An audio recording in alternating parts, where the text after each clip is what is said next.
I'm JP Tuesday. And I'm Kiki Cannon. As lifelong Disney fans, the work of countless talented Disney creatives have shaped our lives. Now, as the Disney catalog expands, we're taking a journey through film and television to discover if that spark that shaped us as children lives on in adulthood. Does your favorite Disney media still cast that same spell? Join us as we find out. We are Rewatching the Magic. Hi, Kiki. Hi, Tuesday. Our final episode of the year, and for our final episode of the year, we have chosen arguably, probably the most polarizing thing that has come on Disney Plus this year, and arguably one of the best. Star Wars Andor. Yeah, even the people who didn't like it seem to respect it. And yeah, because, I mean, one of the major reasons I wanted to talk about this is because it is everything we've talked about in other Star Wars movies that we want to see Star Wars taken in a direction. This has no Skywalkers, no Jedi, no Force. It is showing us what everybody else is doing while the Skywalkers are being Skywalkers. You know, never once are the words Darth Vader ever said in this show. The Emperor is mentioned in passing, but that's it. Like, this is about the regular people in their regular lives in the Star Wars universe. And whether you like that or not, you gotta respect that they committed to it.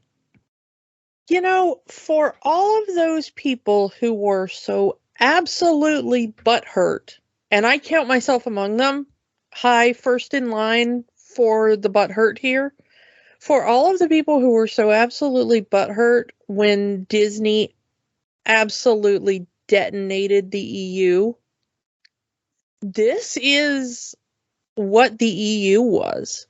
If you weren't around for the Star Wars Expanded Universe novels back in the day, if you're too young to remember it, or if you just never got into it, back when all we had was 3 movies, a holiday special no one would cop to liking, back before that was canon, and a whole bunch of tie-in novels. This is what the tie-in novels were. I hate to remind you. Actually, I love to remind you. What am I talking about? Have you met me? Yeah. This But is our friendship, people. Yeah, no. I will remind everyone that this was kind of what the tie-in novels were. Some of them were, here's what Luke and Han and Leia are up to, but a lot of them were just like, hi, IG-88 is gonna wander off to Blatooine and, hunt who cares-io for Bloppy the Hutt. It's kind of just a side story that nobody cares about of what's everybody else doing while the main people are doing their stuff. But it's also Star Wars. Yeah, and I understand why someone would not like this. And I understand why this is the lowest watched Star Wars anything on Disney Plus, because for all for everything, for all of the boasting and for everything, people are tired of, Disney Star Wars is nothing but callbacks to the other movies. It's cameos of other characters. It's this, that, and the other. It's, everything that it's to a commercialized Star Wars. When they get, it's too much for kids now. We wanted a mature Star Wars. When they actually give you something that is everything you say you want in a Star Wars movie or Star Wars anything. Well, when you finally get something that is everything you've ever wanted in a Star Wars project, and you outright reject it. Like, this has nothing to do with the Skywalkers. There's no Jedi, there's no Force. There are, with the exception of maybe 3 or 4, there are no returning characters. There are no callbacks. This is, nothing for the kiddies. This is the mature Star Wars that everyone says that they wanted, and then they flat out reject it. If you go back and you listen to what we said in our Last Jedi discussion, this is kind of everything we said we wanted, minus the, we didn't say that we outright wanted them to do 0 with the Force. We didn't outright say that. I said I would prefer the democratization of the Force that Rian Johnson was going for. Mm-hmm. Where it was like, oh, you don't necessarily have to be the chosen one to have the Force. This one just kind of went, we're going to make the Force a non-issue. Nobody talks about the Force. I don't think anybody says anything about may the Force be with you or anything at any point. If they do, I don't remember it. This is kind of everything I said I wanted in a Star Wars. And I freaking loved it. Spoiler alert for the final question. I freaking loved it. Also, someone, when this show came out, Jay Stubes on TikTok mentioned this, and it's like, I agree. It's that when people say they wanted mature Star Wars, they wanted Deadpool, they got Blade Runner. Yeah, what they wanted was the Twi'lek dancing girl, but without her top on. That's what they meant when they said they wanted mature Star Wars. Swearing and blood and sex. Yeah, they wanted lightsabers and boobies, is what those people wanted. But when the creators of Andor, creator,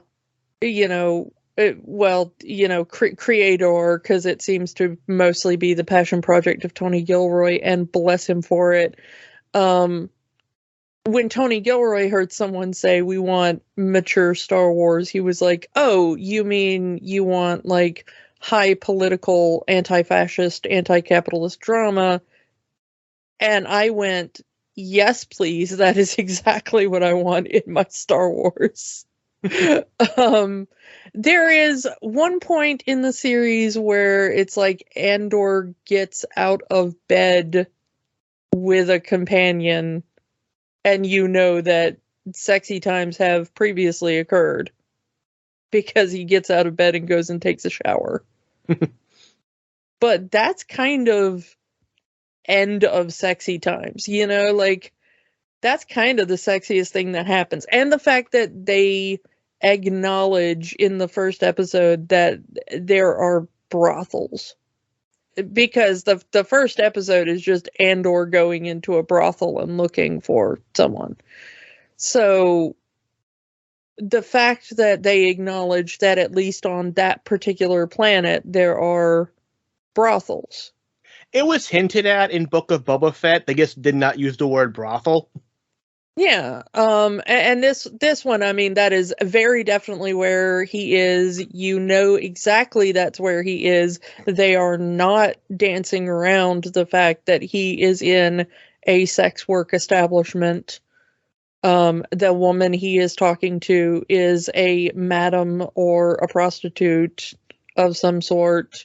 That is, I mean, it's immediately apparent. But at the same time, there's no gratuitous nudity. This is not Game of Thrones in Littlefinger's brothel. And I think that's kind of what people wanted too. They wanted Star Wars meets Game of Thrones. And but at the same time, I love the fact that they didn't give us that.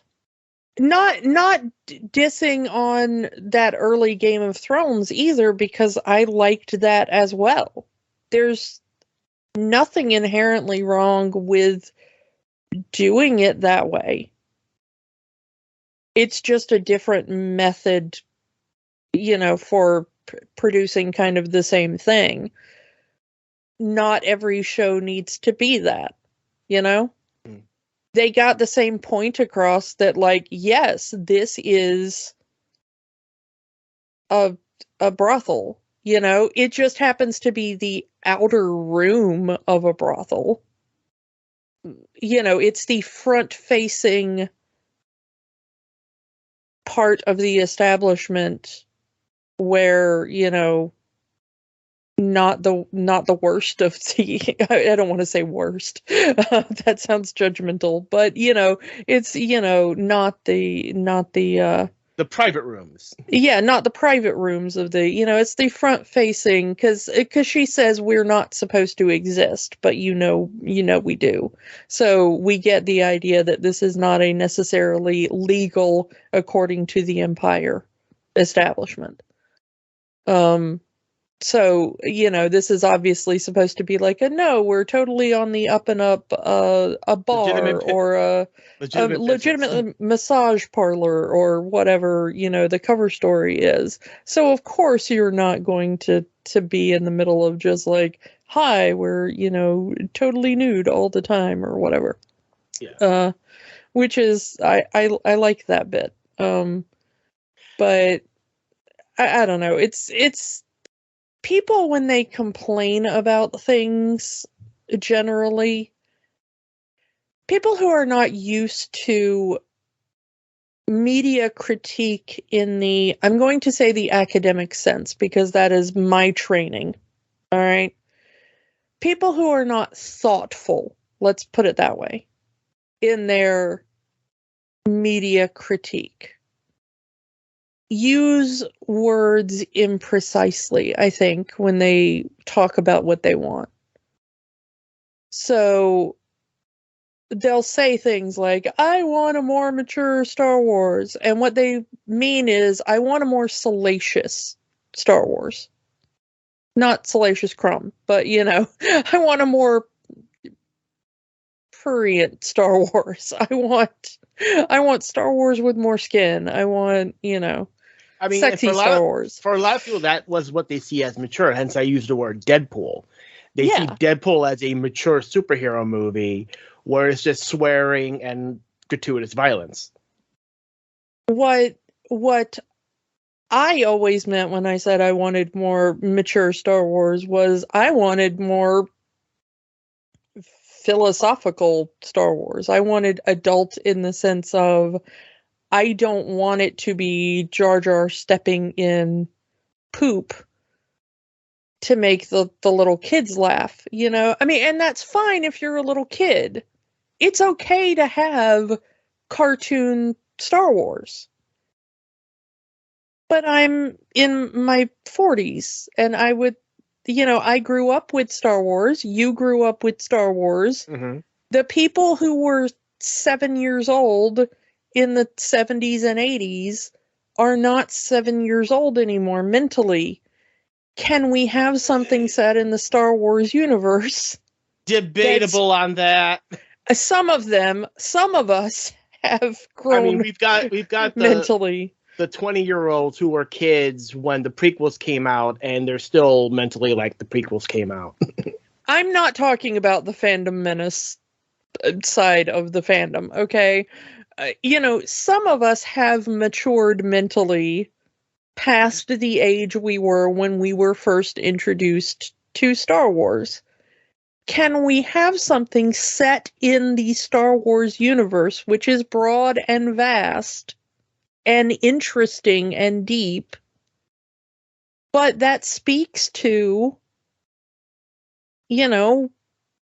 issues of the day, which was kind of what George Lucas was attempting to do in 1977. I mean, and that's kind of where in Rogue One was, and that started the whole, Star Wars has gone woke. And like, if you paid attention, Star Wars was always woke. Yeah.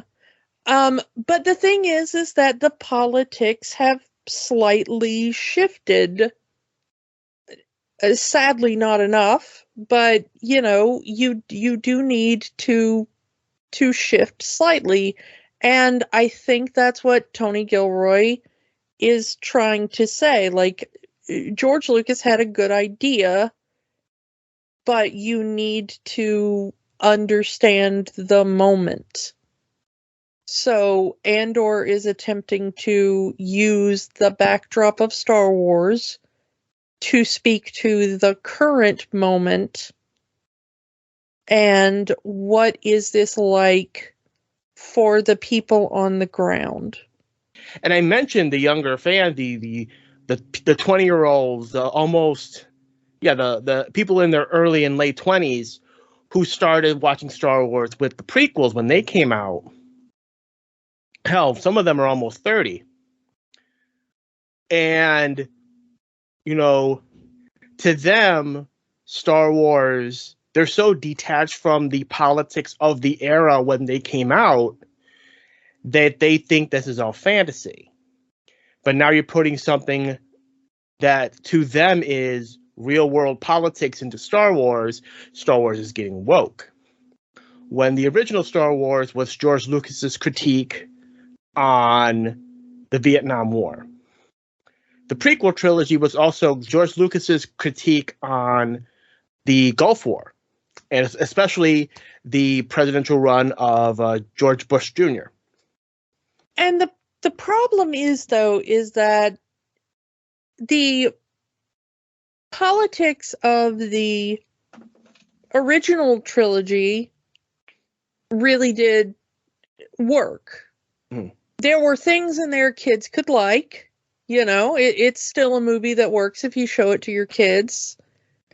But the sort of political aspect there works. And say what you want about Ewoks, it still does kind of work as a parallel for, you know, things like the Viet Cong and a smaller force in their own environment going up against a larger invading imperial force. Or even, I mean, in the indigenous people of the United States.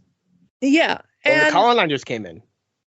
By the time we got around to the prequels, though, the political allegories did not work quite as well. The story structure was not as tightly written.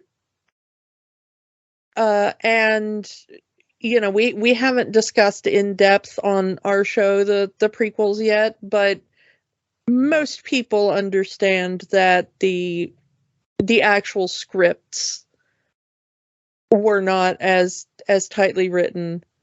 And so the kid aspects tended to overshadow the political aspects, and most people that grew up in that era tended to forget that they were there, because you tend to gloss over the ideas of the trade embargoes and going in with colonial forces and trying to take over, and what is happening on Naboo. And, you know, for kids, that's, you know, the Senate stuff is boring. Show me more lightsabers. Show me Jar Jar Binks.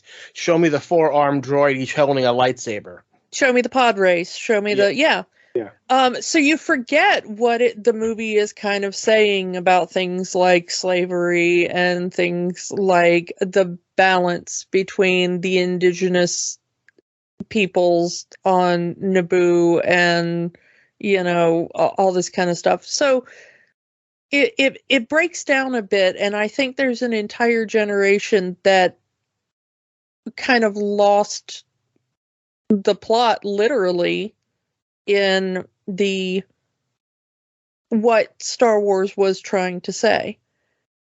And unfortunately, we've only talked about the middle movie, really, in the Disney trilogy.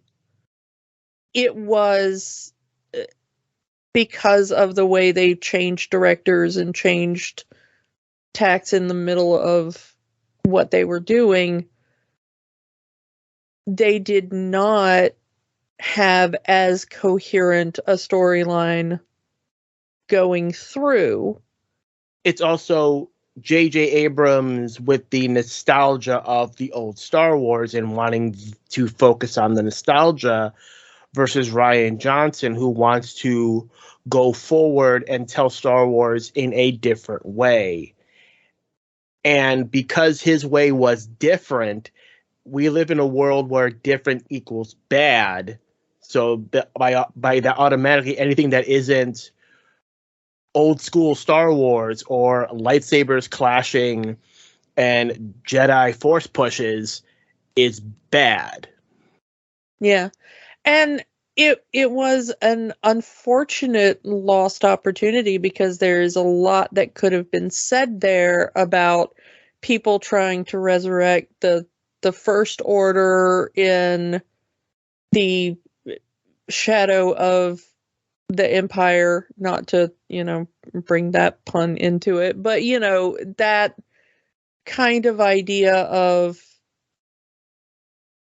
the people who are looking back nostalgically at this thing that was pure evil and going, hey, let's try that again, which we are seeing in the real world. Yeah. Of these people who are looking back and going like, hey, that thing that everybody decided was a really bad idea, let's try to do that part 2. And everybody going like, we thought we were done with that. What are you guys doing? In the real world it's like we had a war about this. The whole world was involved. In Star Wars, is we had a war and the entire universe was involved. Yeah, we had a galactic war about this. We thought we were done. What are you guys doing?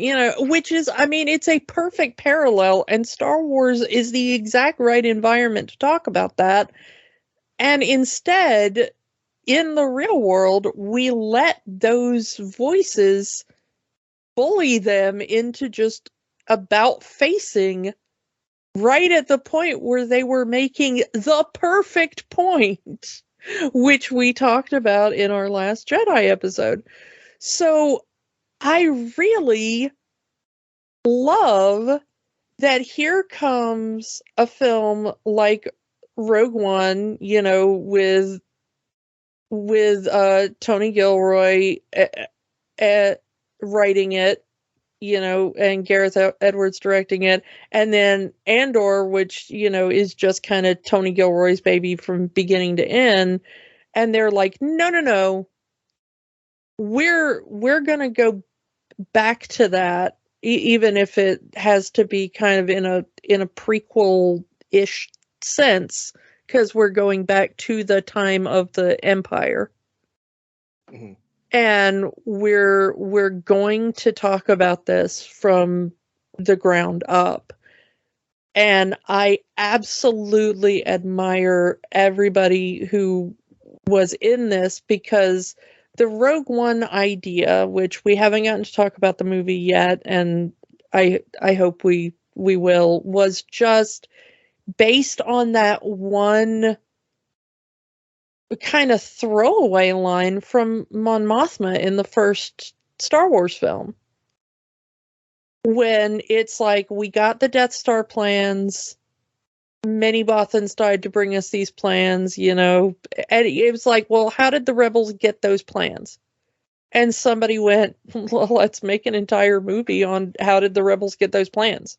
And for a lot of people, a lot of people, including people we know, close friends of ours, thought that is the dumbest premise for a Star Wars movie. Who cares? And it ended up being one of the best Star Wars movies. Yeah, and also it was, people had been asking for years, and it's always one of those, nerd things where people go, shut up, who cares? It's just a plot point. But why would the Empire build the Death Star and then have such a massive flaw in the design? And the movie answers that question of, well, why is that design flaw there? And it turns out that, yeah, there's actually a reason. And honestly, you can love the movie or hate the movie, but I kind of like why there's a design flaw there. I like the reason that the movie gives for it being there. Mhm. And so the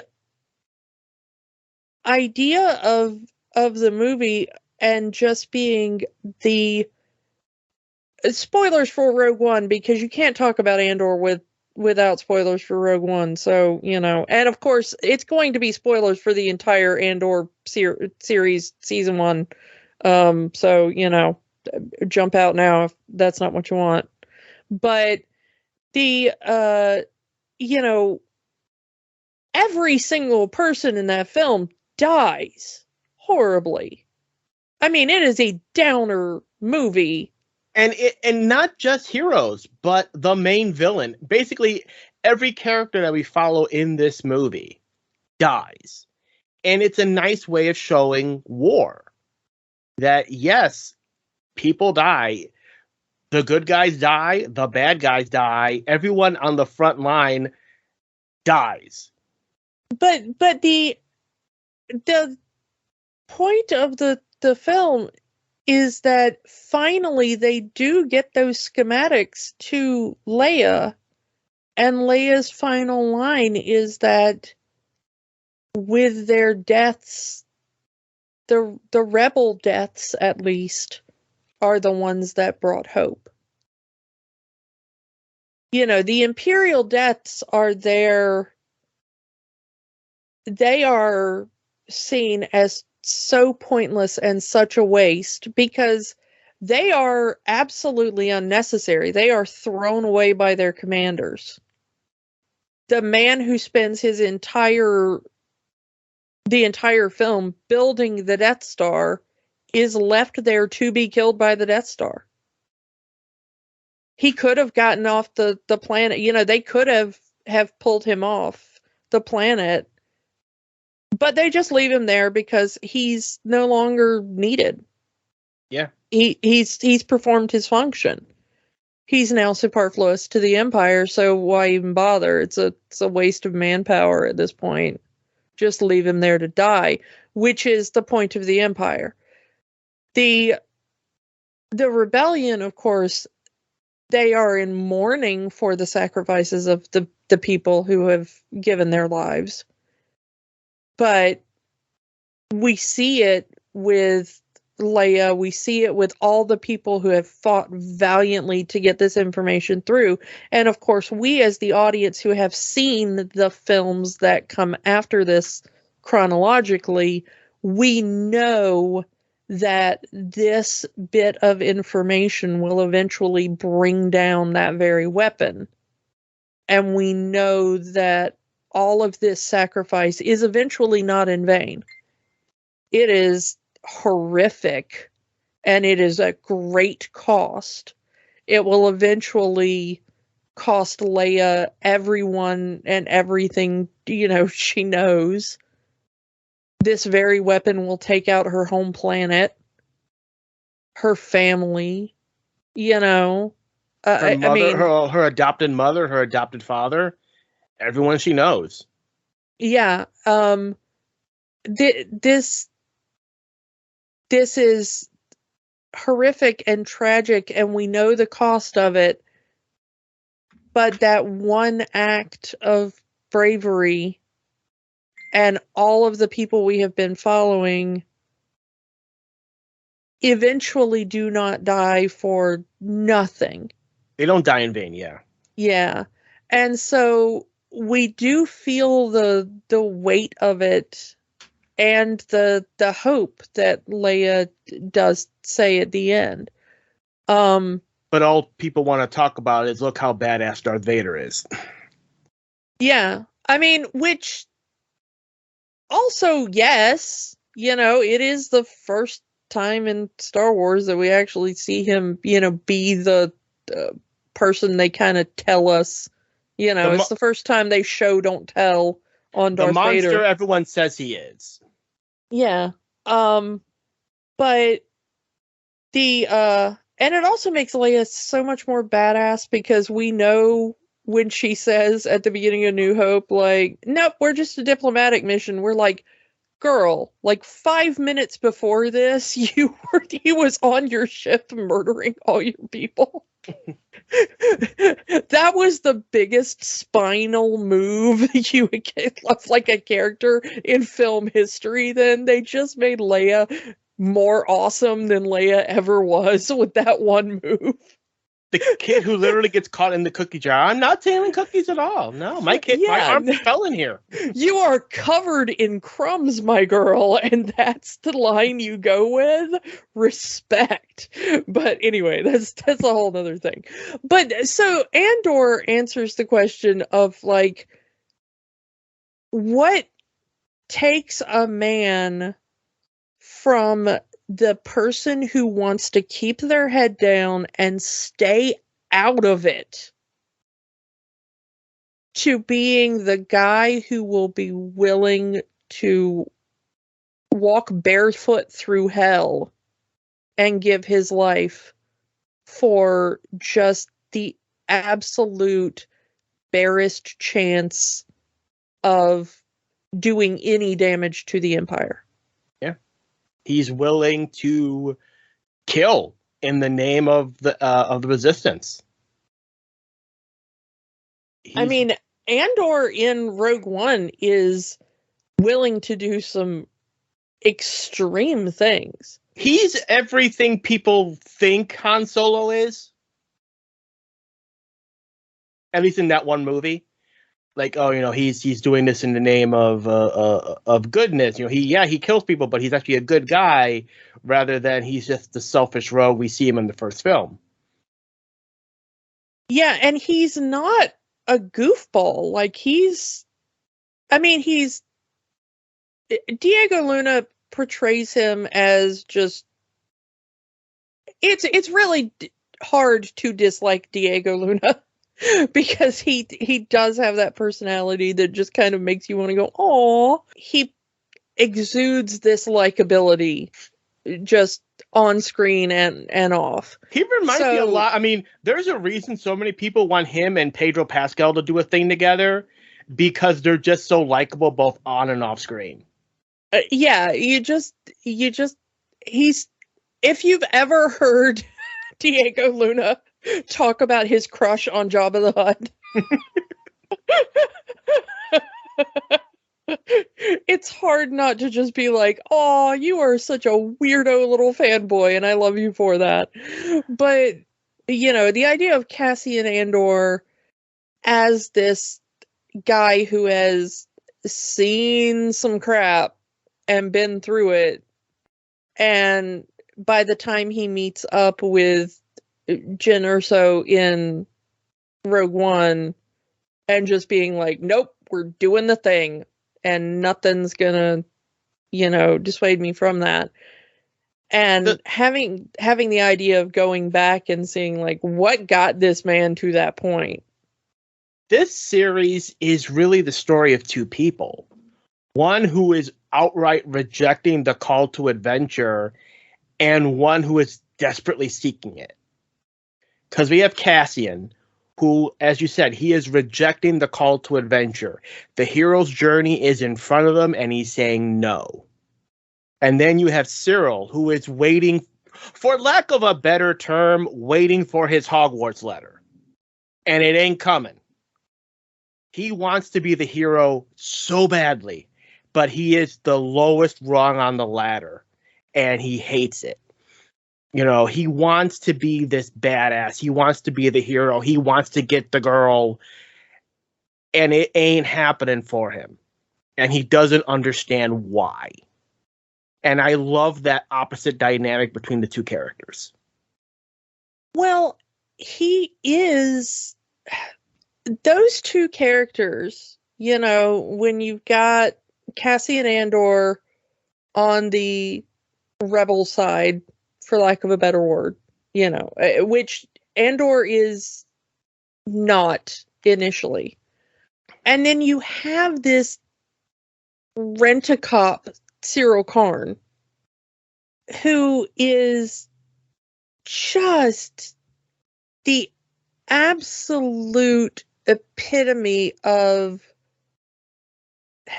And we all know at least one. If you don't know him personally, you know him in the media or on social media, or, you know, you can think of a guy you've run across like this. And I mean, I hate to say it, but it's almost always a guy. He is a person who has been told that he is owed something. And so he is waiting for that, like, I'm here, I've done the right thing, I've upheld the status quo, I've done my job to the letter, I've, you know, all in on the Empire. He is the Empirist Empire member. Well, initially he's not even really the Empire, he's the company man. In a very 1950s Americana version of that, like, this guy is very Mad Men. Like, you could put him working next to Don Draper in Mad Men, and he's the exact same character. With the same haircut. Like, you just put him in a 1950s business suit with the same haircut, and he's the same guy. You know, he's got his checklist of things to do. He's very inflexible. And even when his boss says, hey, look the other way, you know, it's, he can't do it. Even when it's gonna cost him his job. And that's when he becomes the kind of pro-Empire guy. Is that the corporation is no longer serving him. His boss tells him, if you keep going down this line of inquiry, the Empire is going to take over. The corp is no longer going to have the authority here. The Empire is going to come in and take over. Well, maybe they should. And Cyril's going to be like, well, if you're not going to enforce the rules, maybe somebody else should enforce the rules. Like, go Empire. And I think that's kind of where he goes all in. But the problem is that fascism as an ideology is a death cult of a snake eating its own tail. It has to have an in-group and an out-group. It is how it stabilizes itself at first.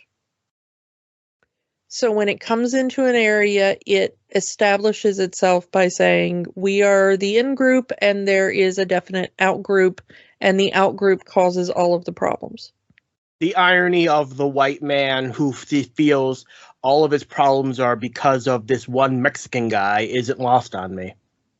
Yeah, and it's very clearly set up at the beginning, because what do the cops say to Cassian Andor, who is played by a Mexican actor? They start joking about maybe he swam over to get to where he is, because there is a border that has been enforced and it should be closed by now because of the time of night it is, or, you know, and he looks like a worker that is in the wrong side of the border for right now. I mean, this is not there for no reason. That the writers know what they're doing. You know? And Diego Luna is a producer on this show. They know exactly what they're doing. The fact that the show, the inciting incident in this show, is a Mexican man being harassed by cops for being on the wrong side of a border, you know. It's so perfect and pointed, you know. But when the Empire is established, it is very much an in-group and an out-group, and you'll notice that it's very much a human in-group, alien out-group. Who are the big Imperial supporters? They are almost all humans. Hmm. Where are the weird, dirty planets? Where's the hive of scum and villainy? It's the place where you find all the various aliens. I mean, we have Thrawn, but that's a different story for a different day. Yeah, I mean, I'm not saying that you don't find but in aliens general, in the, there are always collaborators in a fascist system. There are always ones that think, I'll be the one they make the exception for. I mean, we see that in the real world. I mean, we're seeing, they don't like marginalized group here, but they'll make the exception for me because I'm saying what they want me to say. Yeah. And in the end, they're going to be, nope, you are still the other. Doesn't matter what you say. You look like this. You believe this. You love this. Therefore, we're going to group you with the others and take you out too. Yeah. But what Cyril comes to, or he doesn't come to learn it, but what he should learn, and what we see over and over again, and mostly through Andor's eyes, and the eyes of the people on Ferrix, is that as fascism gains a foothold, what it has to do is it has to create a smaller and smaller in-group, because as you purge the out-group and people learn that things aren't getting better, you have to come up with a new scapegoat. So as the Empire goes, well, it's all the fault of that, the Wookiees or whatever. And you go like, well, we got rid of all the Wookiees. What now? Well, it's all the fault of the Hutts. Well, we got rid of all the Hutts. What now? Well, it's all the fault of the, I don't know, Naboo. We blew up Naboo. Well, Alderaan it's all the fault of Alderaan. Well, we blew up Alderaan. Well, it's all the fault of, like, eventually. I mean, that's where it all starts with the Trade Federation. It's all the Trade Federation's fault. Well, we got rid of the Trade Federation. Oh, it's the Senate's fault. We got to disband the Senate. Well, we've disbanded the Senate. Now what? Oh, it's this, it's that, it's the others. It's the Jedi. Well, the Jedi are gone. And so eventually it becomes like, well, it's the rebels. Yeah, but we got rid of the rebels. No, we haven't. They're hiding everywhere. Your neighbor could be a rebel. And then it just becomes like, as we discover in the show, well, you were walking too quickly on a beach. Now you're in prison. Yeah. That's how it works. That's how it works to keep people in line. So it doesn't matter how much Cyril Karn works and toes the line, and he has that moment of breakdown in front of Daedra where he screams, I was the best at my job. I'm the good little soldier boy. I'm the best investigator. And she's like, yeah, whatever, it doesn't matter. Nobody cares. Everyone, and that's something that he gets told by everyone he works with, his supervisor. Yeah, no one cares that these two guys got shot. His mother says, well, no one cares about that. All your accomplishments mean nothing. His own mother, mind you. And then Deirdre said, yeah, well, no one cares of what you did. You're not special. And when you tell someone who's been told their whole life, I'm special, that no, you're not. All your accomplishments, they mean nothing. He doesn't know how to handle that. And he becomes a cog in the machine and he hates it. I'm destined for great things. He loses his job as a cop. Oh, now you're an office worker. You're a drone working in a cubicle. well, this is not where I'm supposed to be. I'm supposed to be special. I'm supposed to be fighting the good fight. I'm the good guy. I'm the hero of this story.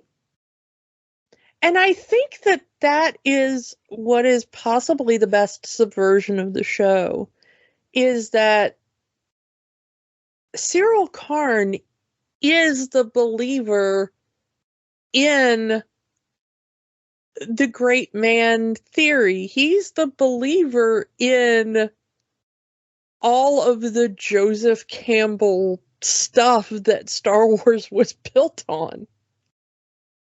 And the chosen Cassie, one. He believes in the chosen one idea. He believes in the hero's journey, and he believes he's the hero. He believes in the call to adventure, and he thinks that these two cops getting killed is his call to adventure. He thinks that Daedra is the princess, you know?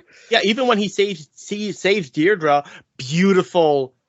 The way it's shot is the same shots that you would see in these kind of movies where the couple kiss, and you can see her just completely frightened. Like, no, this is not happening. And she is so disgusted, and she wants to vomit, like, right at the end, because she can see he wants to kiss her. And she even says, I suppose I should thank you. Because that is the thing she should do.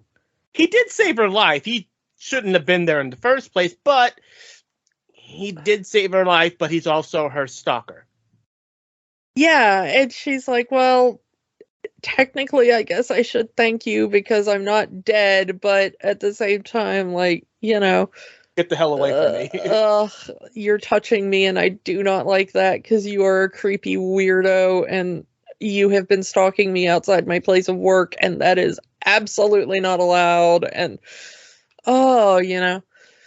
So, let's take this moment to actually pivot towards Deirdre, played by the amazing Denise Goff. Where does it go? I'm not sure. But her story is like, you want to root for her because she is, you know, we cannot listen to you, for you are a woman and we are not going to give you the time of day. So you want to root for her because she is a woman in a field dominated by men. But at the same time, she is also all in on the Empire. Go fascism, rah, rah, rah. And she ends up being like the main villain of season 1. It doesn't matter if you're a girl boss, sweetie, you're still a fascist. Like, you know, it's like, we don't care, you're still evil. It's the problem there of, you are, you know, she is also not the hero, but she also knows she's not the hero. Unlike Cyril, who thinks that Cyril thinks he's Luke Skywalker. Yeah.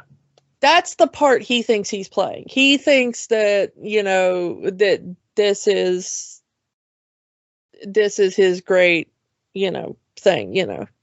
But she kind of knows where she is in the story. Like, when she's there to torture Bix eventually and everything, she's like, with the sound of screaming children.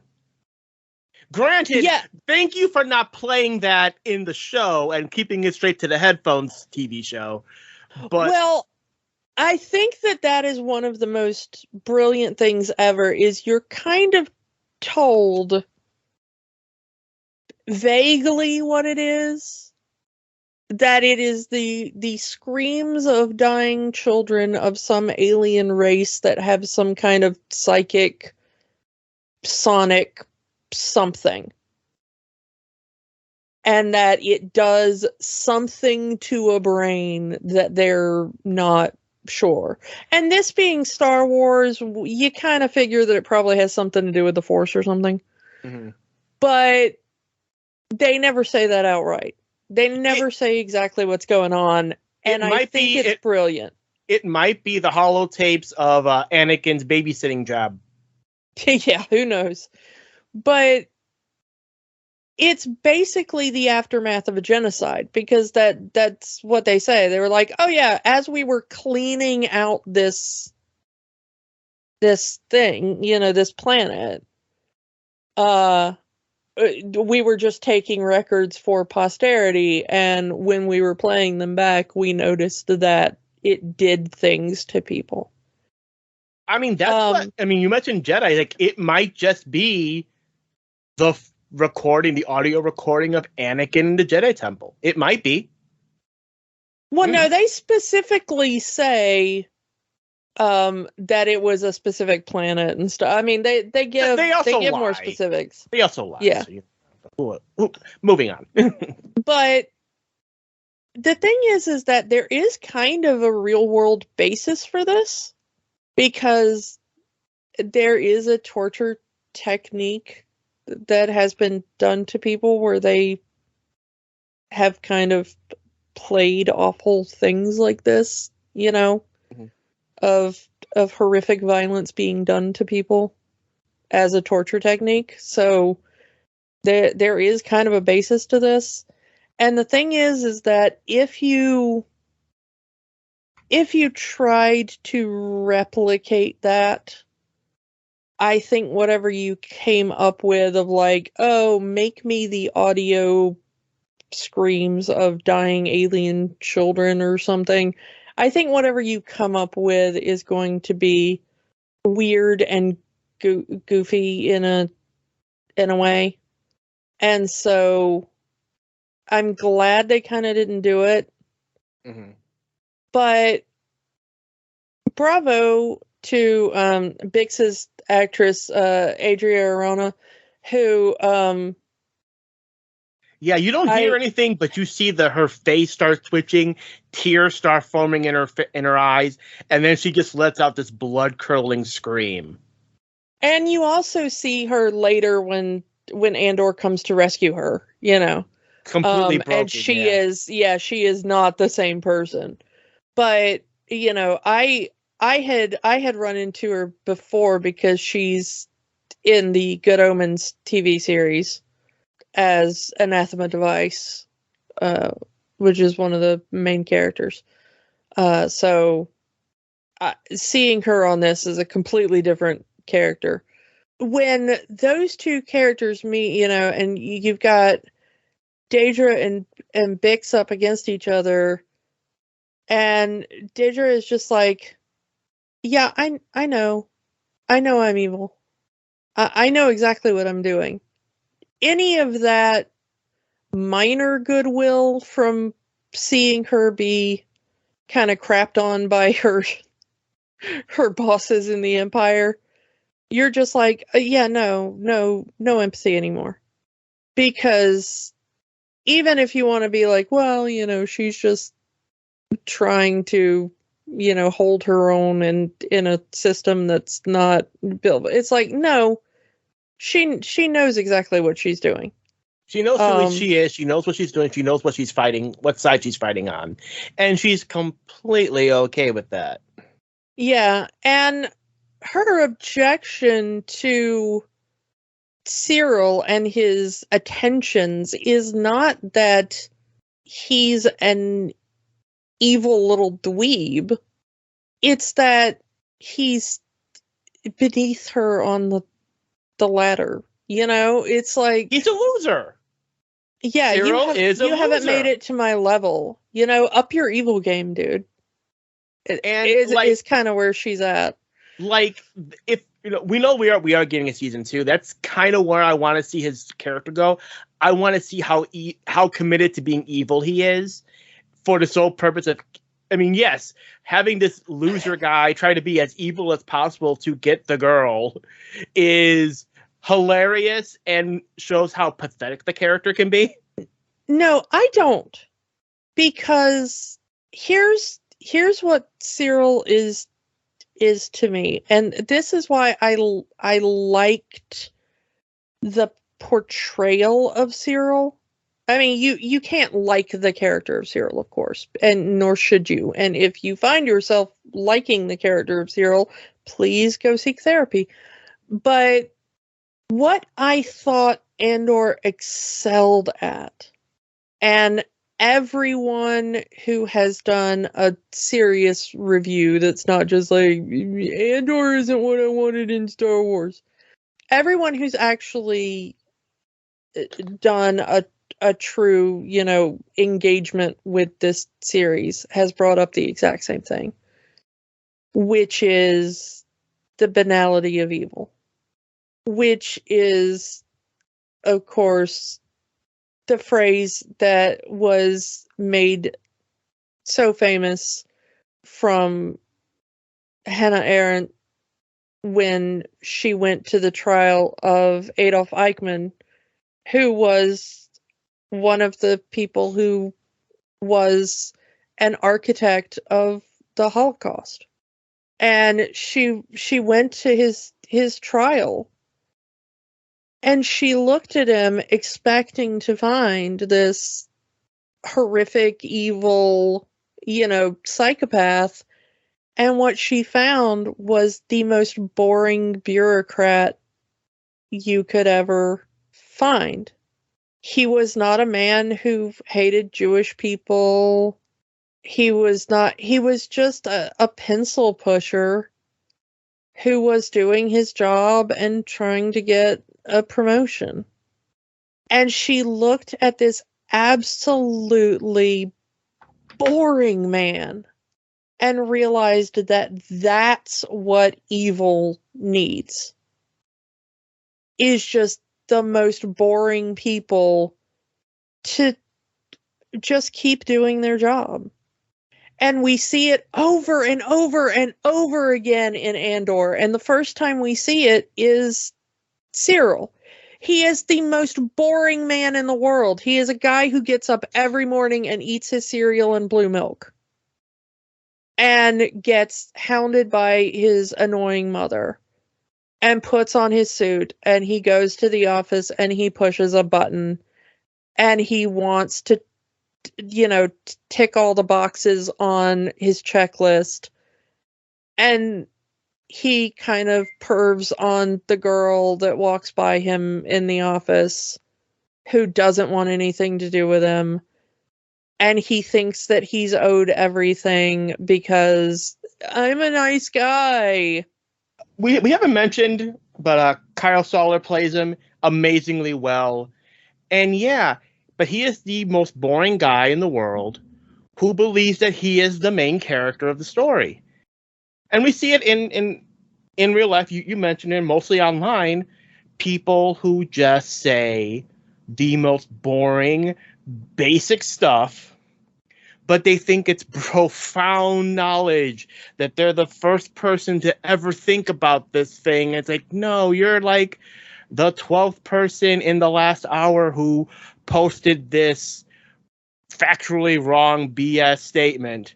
But you believe that it's true. You believe it's real. You believe that you are the special one, that you're the main character of the story, and that everything should revolve around you. That's Cyril. Yeah. And Cyril is by far not the only one. I mean, the judge that sentences Andor is just another bureaucrat. I mean, barely looks at Andor as they're doing it, It's just like, oh wait, the sentences have gone up again? Oh, that's annoying. Oh well, stamp, 6 years. And I love the fact that the guy they're looking for, they already have in prison. Yeah. But the thing is that we know in very short order, as the prison storyline progresses, is that 6-year sentence is actually a death sentence because of the way that prison is set up to work. And so that judge is just sentencing random people to death because, well, that's the paper says if they come in and they have this, you have to do this, and the check mark for this, and the all right, tick the box. And he, again, Cassian was in the wrong place at the wrong time, arrested for a crime. Of all the things he's done so far in the series, from theft to murder, he gets arrested and sentenced for a crime he didn't commit. He just happened to be in the wrong place at the wrong time. And the real thing that he's pulled aside for is just moving too quickly near a cop. A person of color being arrested for a BS reason never happens. Yeah. Never happens in the real world. And the thing is also that cop, not particularly evil, just probably got told by the supervisor. You know, it's like a sand trooper or whatever, you know, it's like, but basically just acting as a cop that day. It was just told by the supervisor, like, well, you know, everybody here is on vacation, so nobody's going to be running. So if you see somebody running, they're obviously up to something. Take them in for processing. And it's a K2 unit that gets him. Yeah. It's granted, we don't know if this is K2SO, but it's the same model, obviously. Yeah. Just yeah, mwah, perfect. Yeah. Not voiced by Alan Tudyk though, so which no, that would have been a little too on the nose. The thing is, though, is that every single guard in the prison, they kind of have a small idea of what's going on, but they're just checking boxes and doing, you know. Mm-hmm. Basically, the day that we're recording this, the news broke that a woman in her 90s has just been sentenced for her part in a concentration camp. She was a secretary at a concentration camp, and she has just been sentenced for war crimes. And yeah, you can say that all she did was, you know, write names on a list and check boxes and stuff. But the point is, she was there. She had an idea of what was going on. And she was sentenced in juvenile court because she was a teenager at the time. And she had just been hired to, you know, for stenography, basically. She was just writing, you know, notes on paper. But she was there and she was part of it. And she's in her 90s now. And every single person you see that's there working on the side of the Empire, no matter how small a part they're playing, they are guilty. You know? Mm-hmm.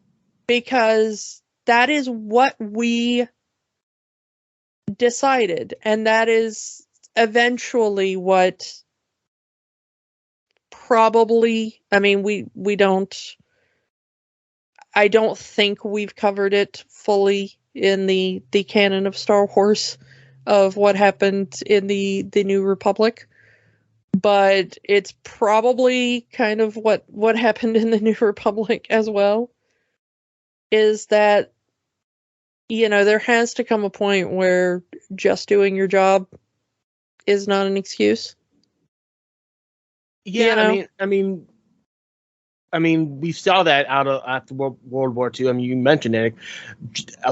So many people said, well, they were just following orders. Just following orders isn't an excuse. And that's why this is the first Star Wars project to actually show the impact of deaths.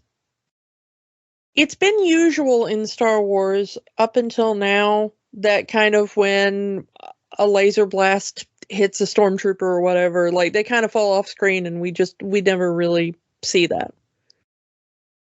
But when you get to things like the prison episodes and you have the prisoners making their escape and you have the prison guards fall, the camera lingers on the bodies of both the prisoners and the prison guards. You feel the impact of there are losses on both sides. But the only side that you are meant to feel empathy for in the loss is the prisoners. Because the prison guards, whether or not they're just doing their jobs, are on the side of the murderers. Because as we see, the people in the prison, while they may have committed a crime, we're being led to believe that probably a lot of them are like Andor. That if they committed a crime at all, it's either a trumped up charge or just no real crime. Andy Serkis, who is the standout in that prison episode arc. That speech he gives with the one way out, that's amazing. Yeah, I mean, give him all of the shiny gold trophies for just that, you know. Andy Serkis has been in Star Wars before, but this is going to be the thing he's remembered for in Star Wars. And it's so heartbreaking when you see it. There's freedom. Freedom is right there with the prison break, and you hear him say, "I can't swim." Yeah, but they asked Andy Serkis in some interviews, what do you think Kino ended up in prison for? And he said, well, it's never in the script. Kino is just a guy in the prison in the script. And he said that he talked it over with Tony Gilroy. And Tony Gilroy allowed him to kind of come up with a backstory. And according to Andy Serkis, Kino Loy was put in prison for trying to unionize his workplace. And the Empire didn't like it.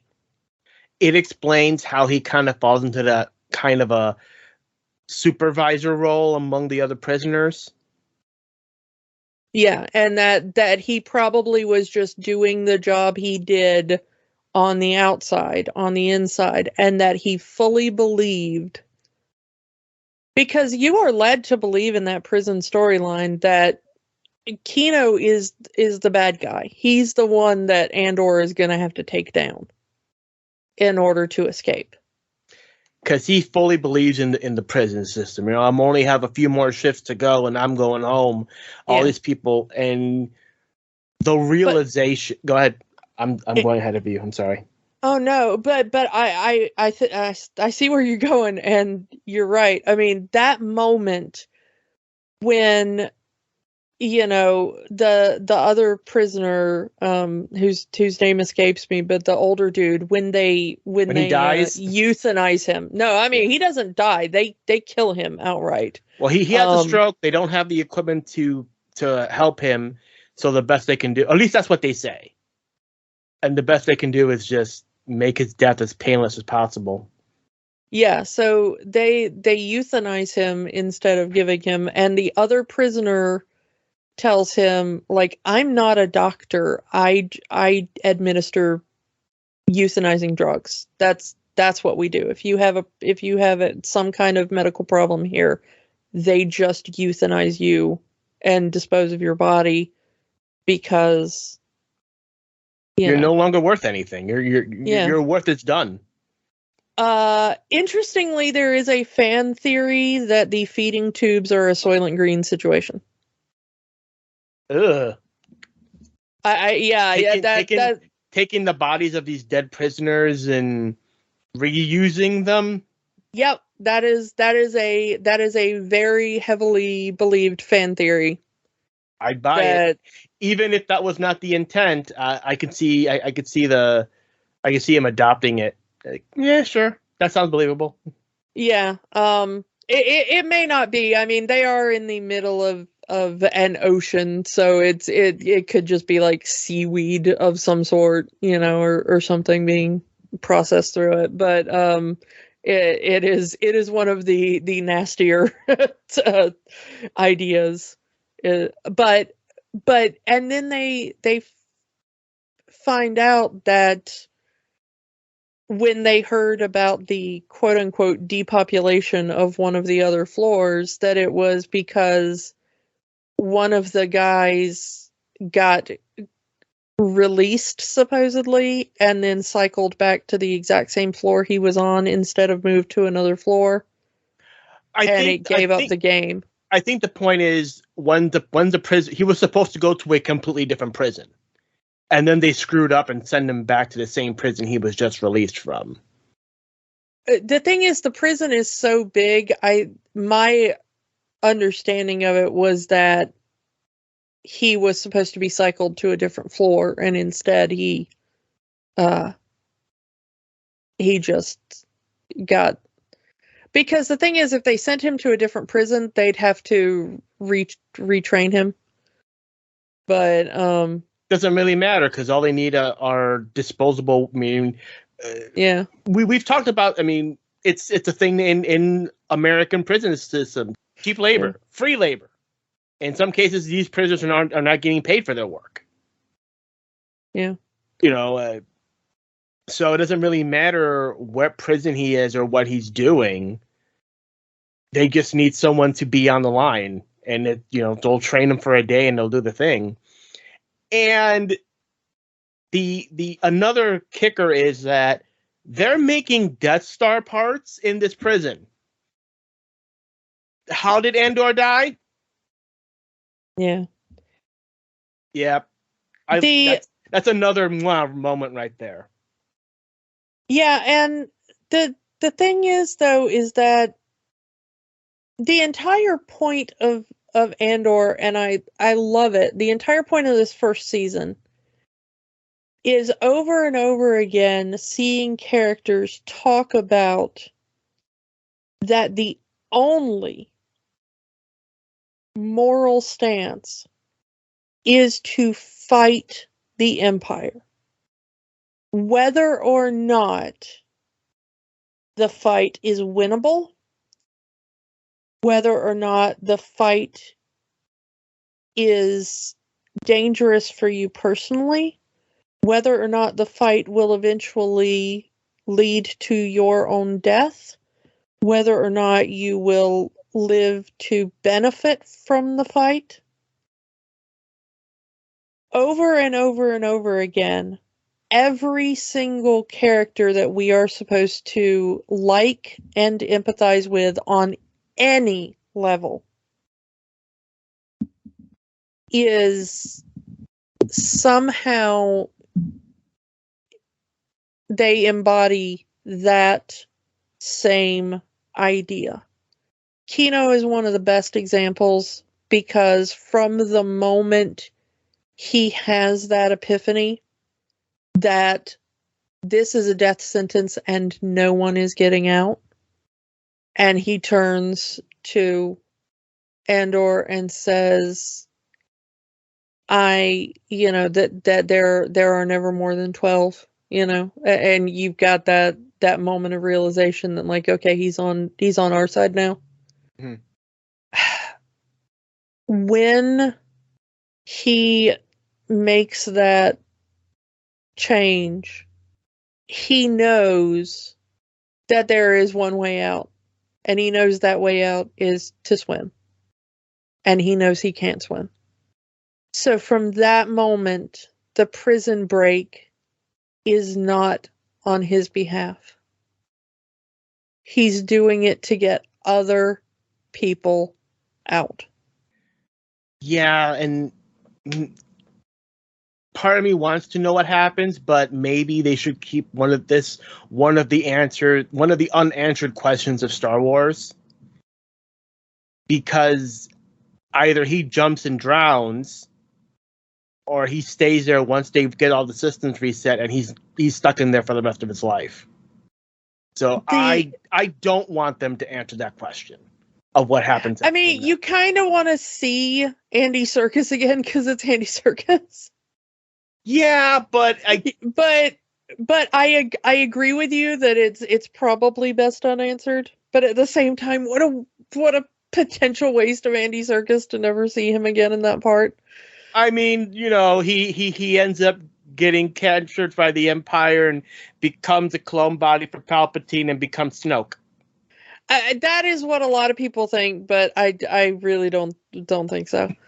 You know, the other big one, of course, is Luthen, who is one of the big things that starts it off. And of course, Stellan Skarsgård, amazing in that. We've talked about him a lot. As we said, this is the reason why he's only a minor cameo in Thor. Yeah, which is fine. This was the better choice of the two options.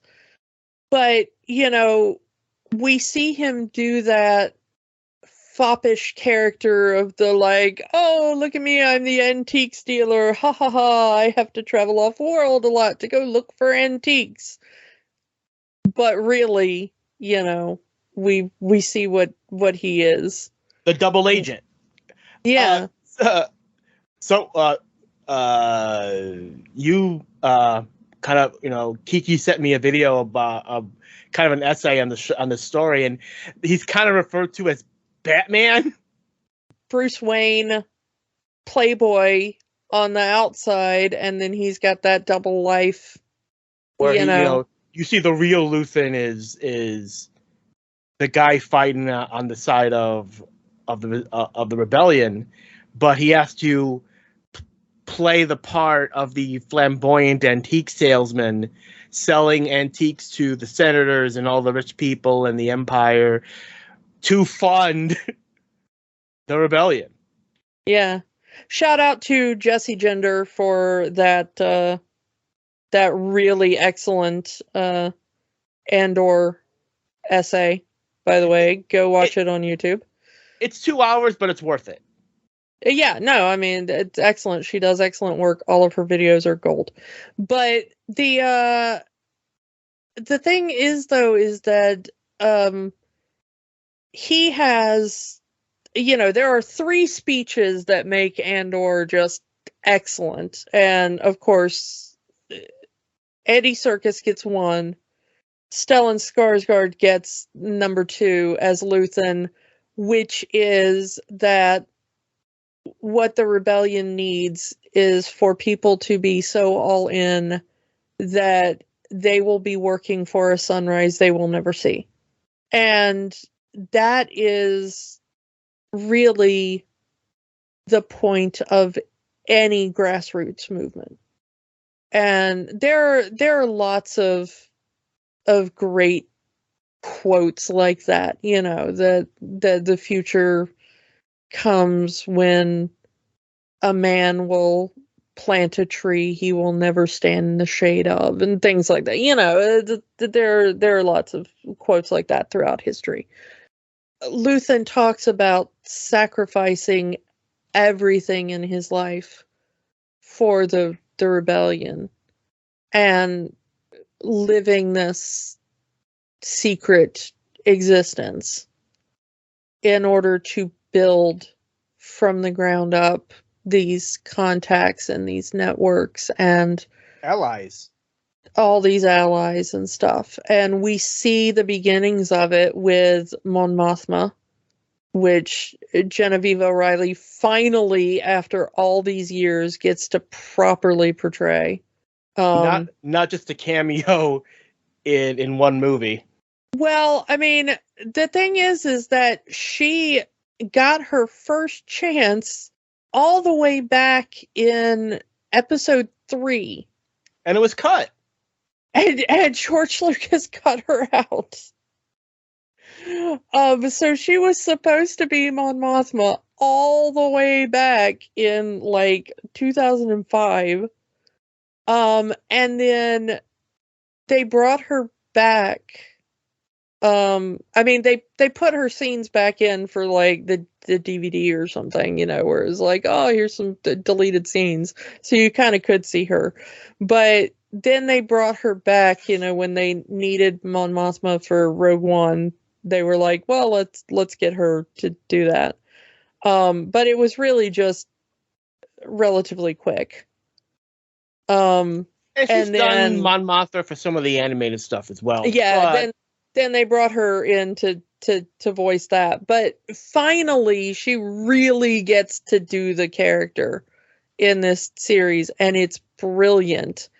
And we see her being able to go from, I was a senator, and now I have to be a rebel. You know, I have to start thinking along those lines. She also goes through the double life because she has to keep up appearances as a senator while also funding the Rebel Alliance. Well, it's not even the Rebel Alliance yet. It's still in its infancy. It's not even an alliance yet. It's just a couple of people doing some stuff occasionally. Yeah. Luthen is trying. He's trying to get all these small rebel cells together into the alliance. I mean, we get the cameo from Forrest Whitaker, replaying his character back from Rogue One. And this is the start of it. It's like, you know, I can't trust this other cell because their political beliefs are this and my political beliefs are this. Yeah, we'll work together, but we can't work together afterwards because they want this. That other cell wants this, I want this, and those three ideas do not come together. Yeah.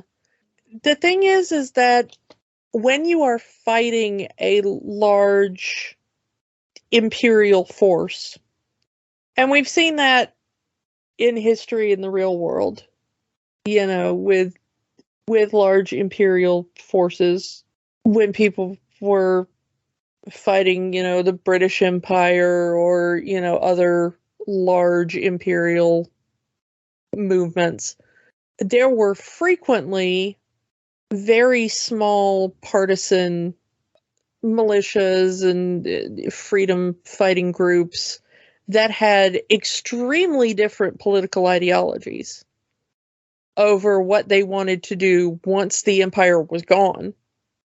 And they would often kind of set aside that idea and go like, you know what? We'll fight with each other once the Imperial force is gone. But for now, can we get together and create a large enough military alliance to fight the Imperials? And that's what Luthen is trying to do. He's like, look, you've got different political ideologies. That's fine.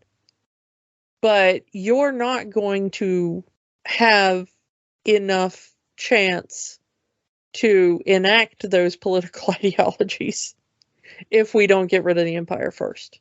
For right now, can we take a enemy of my enemy is my friend kind of approach to this? Get rid of the big guy, and then maybe we can sit down at a table and talk about, you know. I mean, and we kind of saw the outcome of that because it led to the rise of the First Order, but that's a different story for a different day. Yeah. I mean, these things are, you know, not always clear cut, but the thing is that, you know, going back to Mon Mothma, because I wasn't done with what I wanted to say about her, is that I'm sorry. We see that with Mon Mothma, because it is so early in the days of the Empire. You know, we're 5 years away from Luke destroying the Death Star. This is the other interesting thing about Andor as a series is this is the first time that we get the official kind of fan timestamp system. The BBY on screen. Yeah. So we get 5 BBY flashed up on screen, and I think that is the first time we've ever seen that done in an official canon sense. Fans have been doing it for ages. Time stamping things as, you know, before the Battle of Yavin or after the Battle of Yavin or, you know, whatever to show where we are in the timeline. But I mean, it's, if you're going to use a time scale, the first ever Star Wars movie is a nice place to put it. But for that to be, you know, used on screen We still don't know what they use internally, really. Maybe it's best we don't. To tell time, yeah. But yeah, we're 5 years away from Luke Skywalker destroying the Death Star. Yeah. That gives you a general idea where we're at. And it's so, we're not that far into the Empire having power. Mon Mothma as a senator has finally become disillusioned with the Empire, with Emperor Palpatine, and has somehow gotten involved with Luthen and with his rebellion. So she's also somehow still has some level of faith in the system, but also knows that she also needs to work outside of it. Well, she knows that she still has power and influence, which is a thing. I don't think she has any faith in the system anymore. I think she knows that she has connections. I mean, we even see her keeping up appearances, but she still, I mean, we even see her try to gain some allies to not very good results. It doesn't go as well for her as it goes for Luthen. Yeah. But the thing that we see is that as this is her first dipping of her toe into it, she is not good at this at all. She has not been good at hiding that her money is disappearing. To the point where she has to start throwing her family under the bus for it. She starts this story of her husband having a gambling addiction, which explains why her money's been disappearing. And her husband's like, what are you talking about? What gambling problem? Oh, well, the thing is, you're on we get a reference to Canto Bight. Yeah, that is one of the few kind of, I don't want to call it fan servicey things, because simply referencing that other places exist, I'm not sure is technically fan service, but fan service to the movie most of the fandom hates. Yeah. The thing is I think that he does have a gambling habit. I just don't think he's lost the money she says he's lost, of course. But she's still throwing him under the bus because she kind of has to. That part is a lie. She is putting everything, her own family, at risk because, like Luthen said, you have to be all in.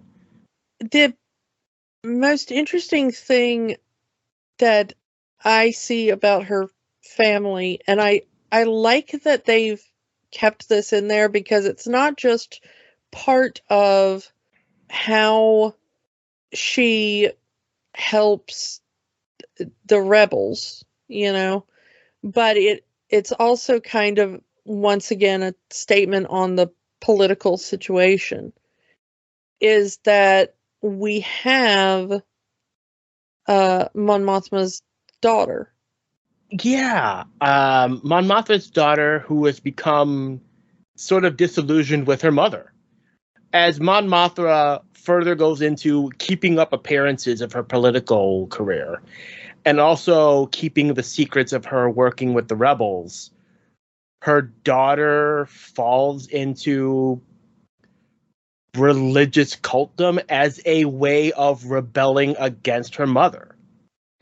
But it's not just that. It's that one of the things that Mon Mothma has realized as she's become disillusioned with the Empire is, of course, how the traditions of her own planet have harmed her.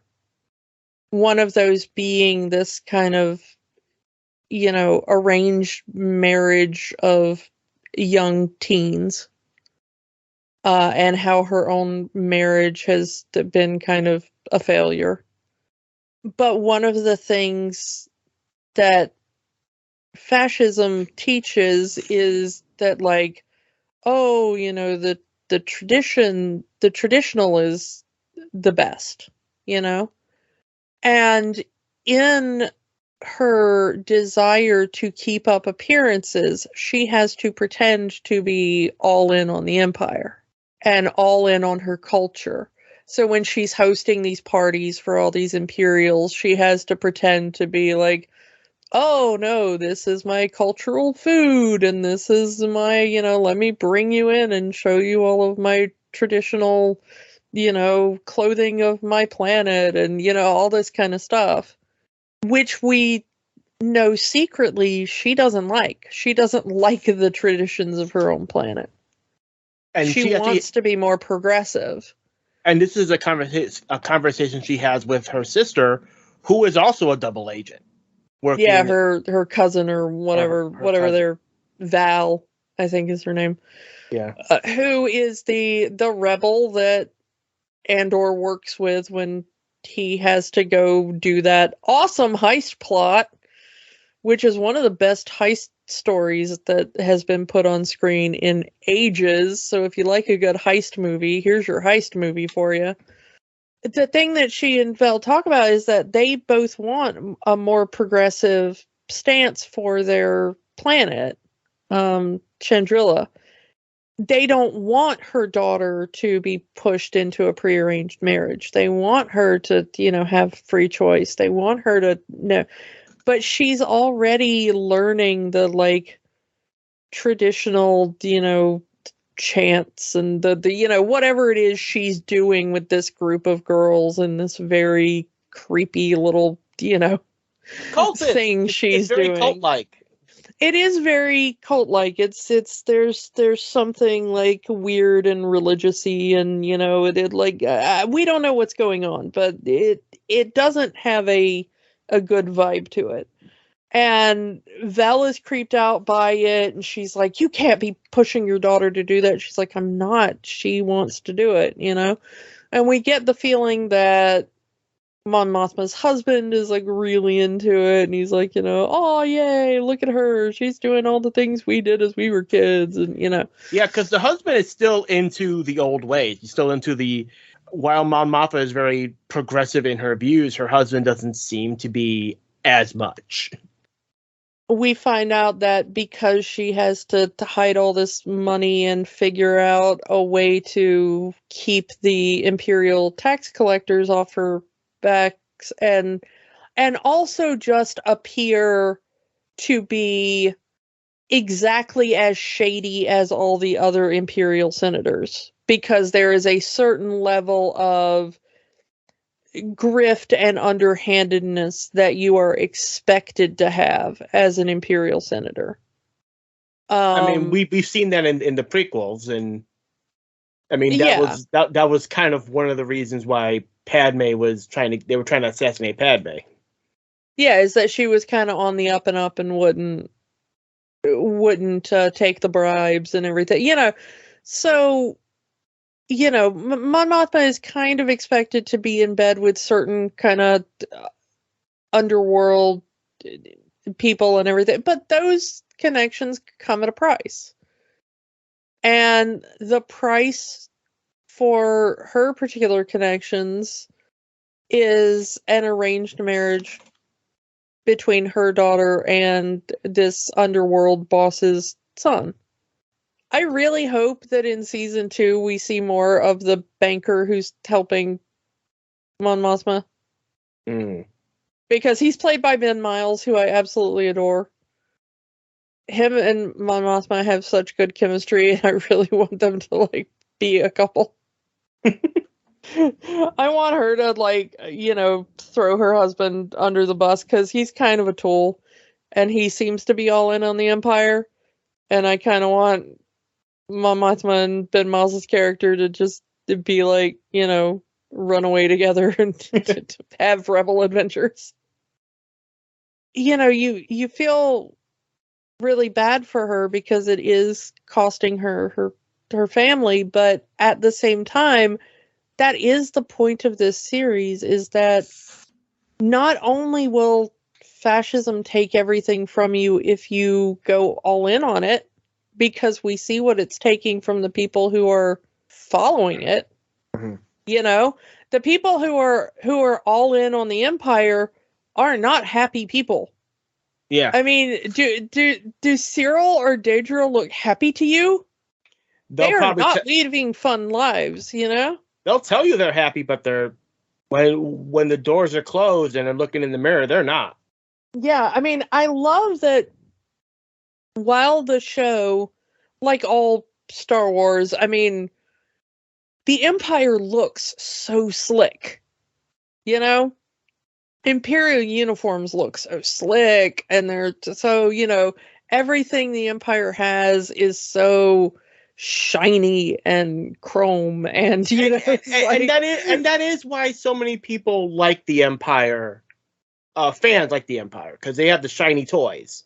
Versus, the aesthetic is great. You know, the point of the series is that the only ethical position for any of these characters is to be on the side that says, I do not care what it costs me.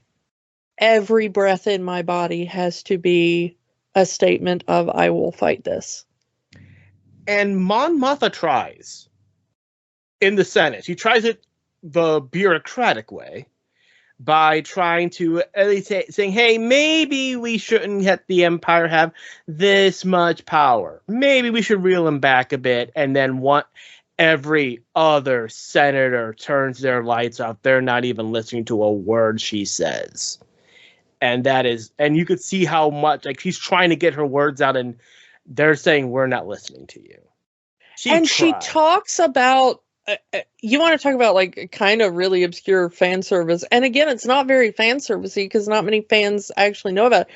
The thing she talks about in her speech is a nod to, like, one of the video games, I think. I'm having trouble remembering exactly where this comes from because I did have it in my brain and now I'm forgetting. But her speech is a nod to, I believe, one of the video games where it's a genocide that is mentioned briefly where the Empire ends up completely wiping out the entire population of that planet she's talking about.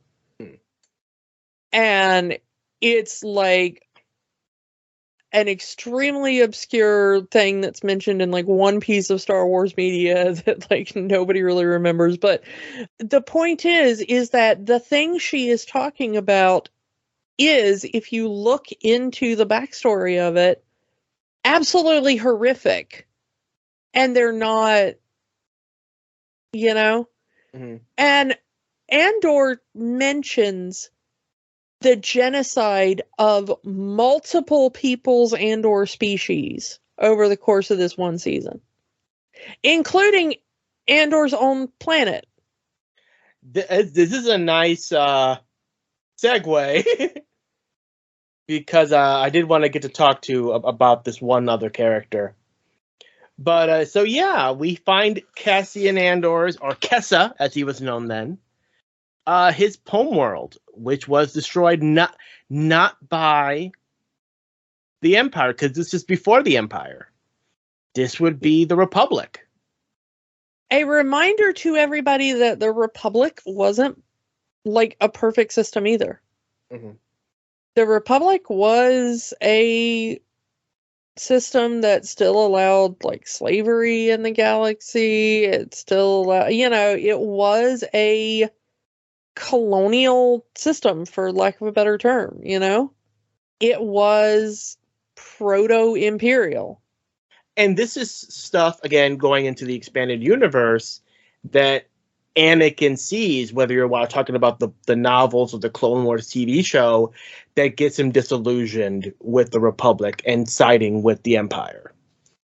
So here is Kessa, as he was then, who his entire world, his entire people is essentially wiped out by the people that were taken out by the Empire. And so it's like, now you want this guy to join the resistance against the Empire to go back to that? You know, he sees his family destroyed. The first part of this show is him trying to find his sister. And we're never told what happens to his sister. His sister could be out there. His sister could be dead. Again, that's one of the questions I kind of hope is not answered. But yeah. I mean, he might find her along the way that there's supposed to be, I think they've ordered 3 seasons of this before we get to the events of Rogue One. Well, they did say they originally wanted to do a 5-season thing, each one being a year, and then they cut that down to 3, and I think they've cut that back down to 2. I hope we get 3. I think it's good enough for 3, but we'll see.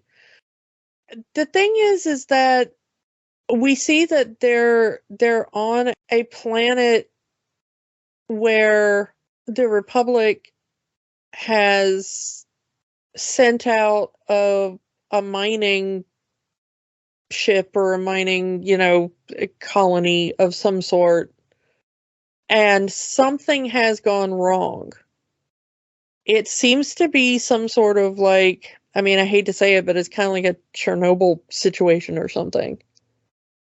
And it seems to have kind of poisoned the area, and something is going on. It's causing ships to fall out of the sky.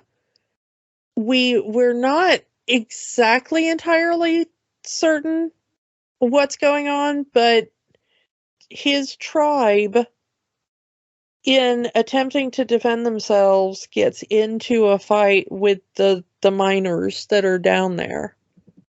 Some of them are killed, and he's one of the braver ones that goes inside of one of the crashed ships, and he comes across Marva, who is there to salvage, probably illegally. Played by the amazing Fiona Shaw, who really Fiona Shaw, who is just, oh my goodness. Anytime she shows up in something, it's another one of those. We talk about those actors sometimes that you're like, when they show up, you're going to have a good time. And Fiona Shaw is one of those for me. But and I do like that they have Kess's people, his tribe. They don't speak what would be considered in the Star Wars world basic, or English for Earthlings, which explains his accent. Yeah, and that's the thing, is that when Rogue One came out, there was a lot of, why did they cast somebody with such a heavily accented, who spoke with such heavily accented English as a major character in a Star Wars film? But there were a lot of people who absolutely loved that because they finally had representation in a Star Wars film. Yeah. Having that as there are humans who do not speak galactic basic with just quote unquote American or British accent. There's more than just 2 accents in the Star Wars universe. Space Britain. is great, I mean, I like that variety, and I would like to see more of it, please. Can we have more variety in Star Wars? You're dealing with an entire galaxy. Can we please have more than Space America and Space Britain? I mean, Lucas tried with Space China, and we got some heavily racially insensitive accents. Yeah. But, I would, and of course, Stellan Skarsgård's in this here, so we've got Space Sweden now, but which I am also cool with. But when we're doing sci-fi, can we, even if it's an allegory for things, can we please have the wider range of humanity? I can deal with an accent, thank you. I think most people can. A lot of people deal with it every day, I mean, that's part of the fandom menaces thing, is that this person has an accent, or the fact that there are Black people and Asian people and Latino people in space. But that's a different discussion for a different day. Yeah. But let's get back to Marva. That's really what I want to The talk Marva about. thing that I like is that she immediately realizes that this is probably turning into another genocide, and this is a kid she can save. Well, honey, we're adopting a kid. Yeah, her husband is not terribly happy about it. Whether you want one or not, congratulations, you're now a father. Yeah, it's really fascinating because it's like, well, this kid is here, and if we leave him here, he's going to die. We can't save everyone. We can at least save this one. Yeah. And it is very interesting and beautiful, that first scene of Andor being taken into space, of Cassian being taken into space. I admit that when I watched it, I cried. It was so lovely. The way that she hides him, there's a lot of parallels to be made of adopted kids who are also undocumented. The way that she kind of fakes records and tells people that he's her biological child that was born on a different planet, and had a different skin color. Or that he was adopted on a different planet, maybe. I mean, we're never quite sure what the story is, but we do know that she tells people he was born on a different planet, and But I do like the idea that he is from a planet that was destroyed by a colonial mining project. And now he lives on a planet of miners. And, that now he lives on a similar planet, but a planet that is very different. I mean, they live on a very collectivist planet. They live on in a close-knit community. They have very deeply held traditions, but not in a bad way, not in a fundamentalist way. It is a very much a way to uphold the community. And we see when Cassian leaves his planet and goes to these other planets, how the Empire is systematically wiping out other similar groups. We see during the Aldani plot. The heist, yeah. The heist plot, that the people of Aldani are being wiped out in this very slow motion genocide. They're not being violently murdered. They're being culturally murdered. They're being, given alcohol and, pleasure stops, and you don't want to participate in your religious rituals. You want to stop here and go to the casino, and you want to, Colonizers trying to take an indigenous people's culture away from them. That never happens. Yeah, no, not at all. Especially not with alcohol and gambling. It's like, it's so on point. Some of these things you might as well just flash a neon sign on screen. Symbolism. Yeah, it's like you want somebody to pop out and to be like, do you get the symbolism? Do you get it? But at the same time, it's so perfectly done that you can't hate on it. I mean, it's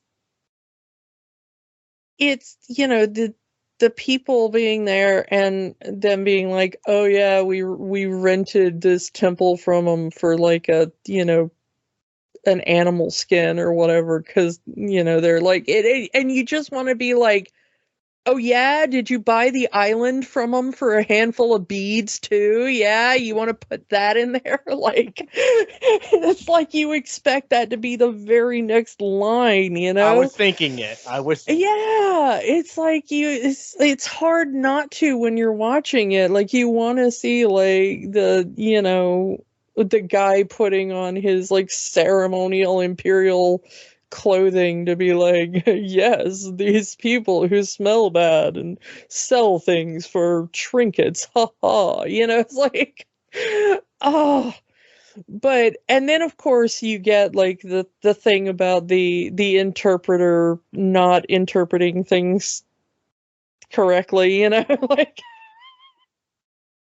I loved that bit.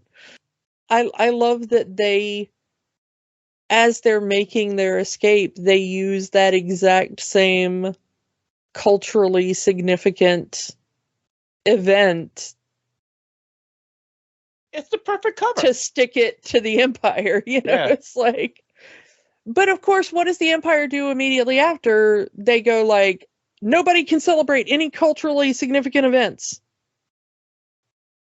They immediately go like, if anybody on any planet has a cultural, like, no more Life Day celebrations. It's like, that's like the next thing coming through.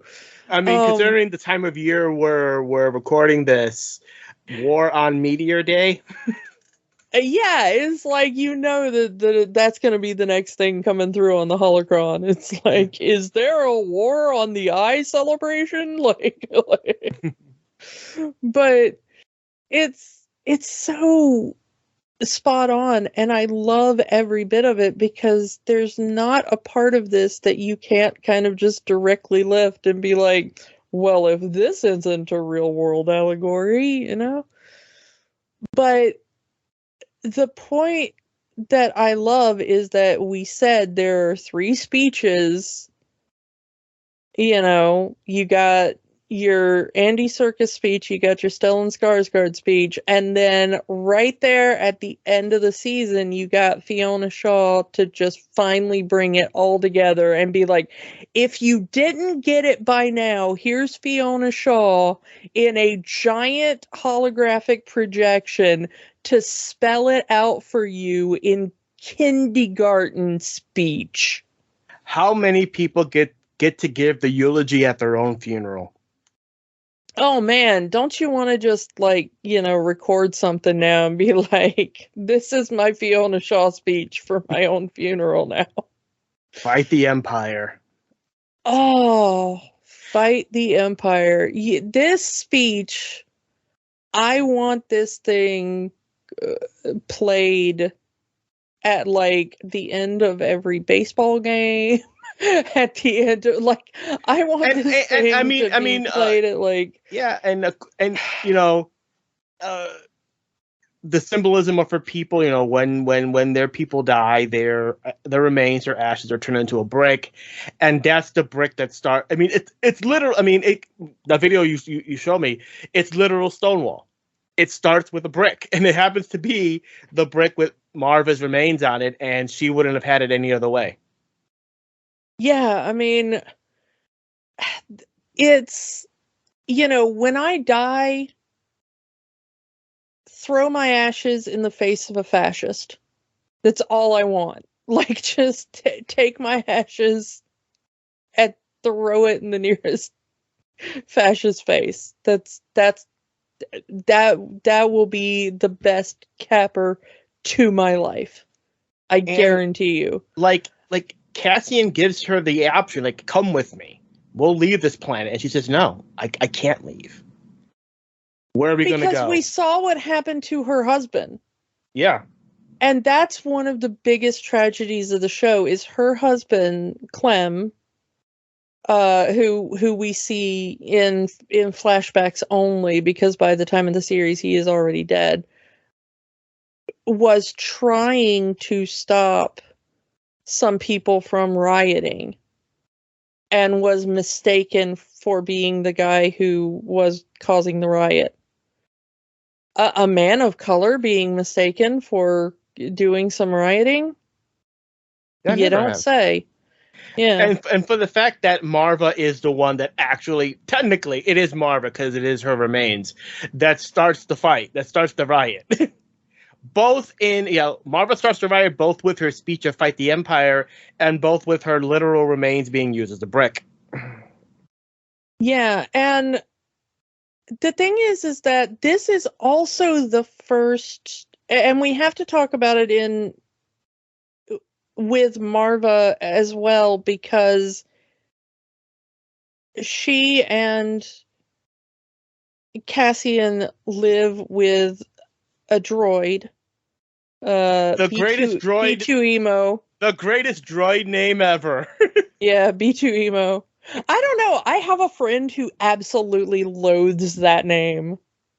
A depressed droid named B2 Emo. I would rather have B2 Emo than the droid named Leet.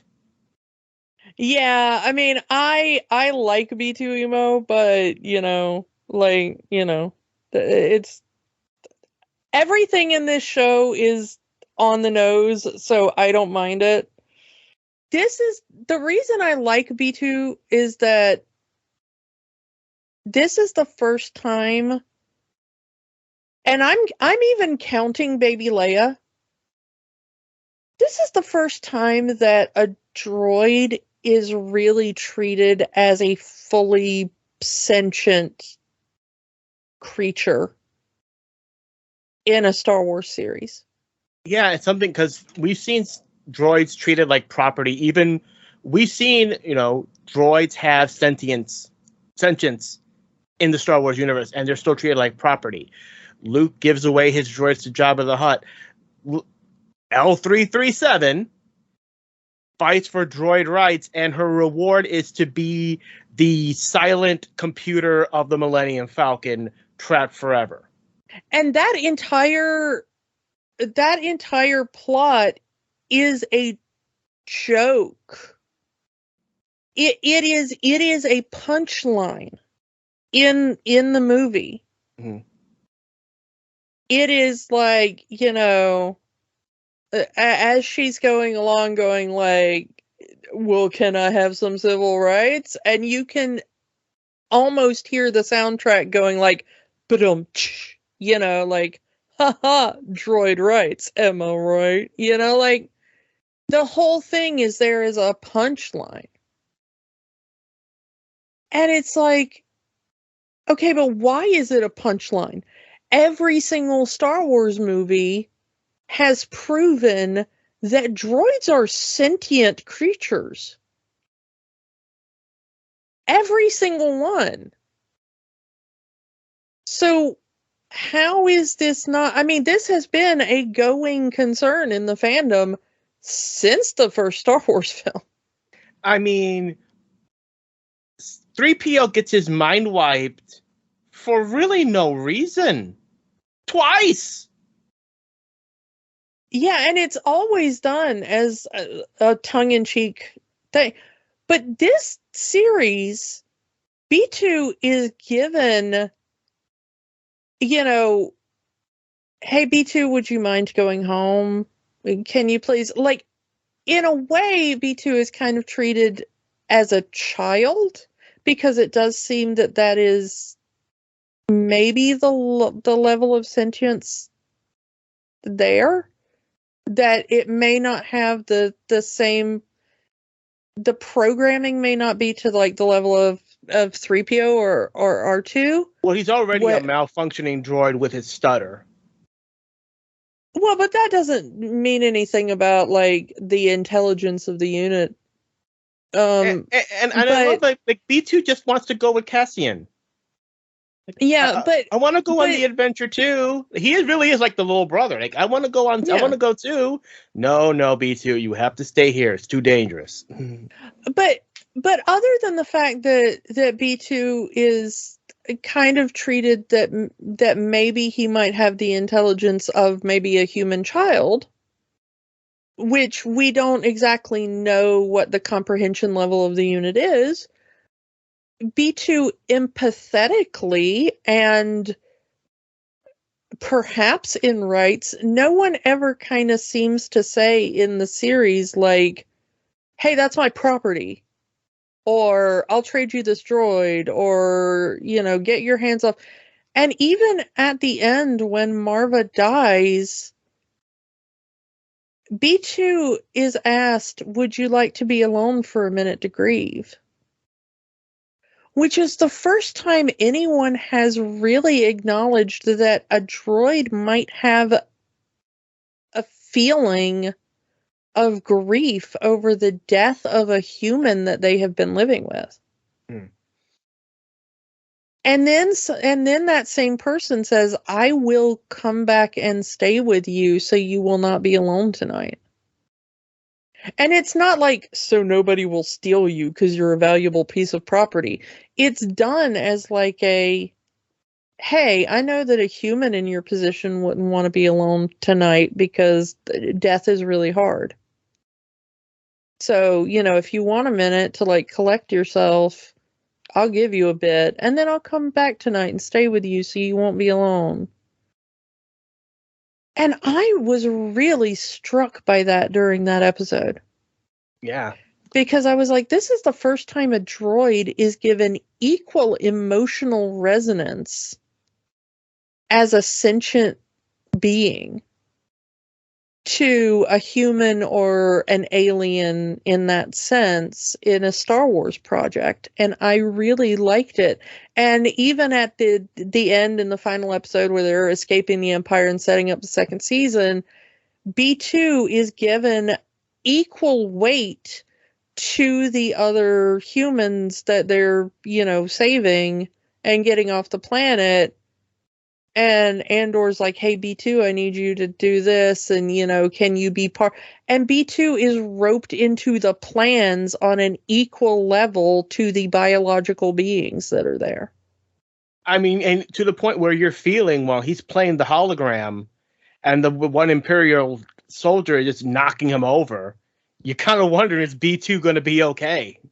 Yeah, you're actually worried for B2's safety in that scene on an equal level as the people.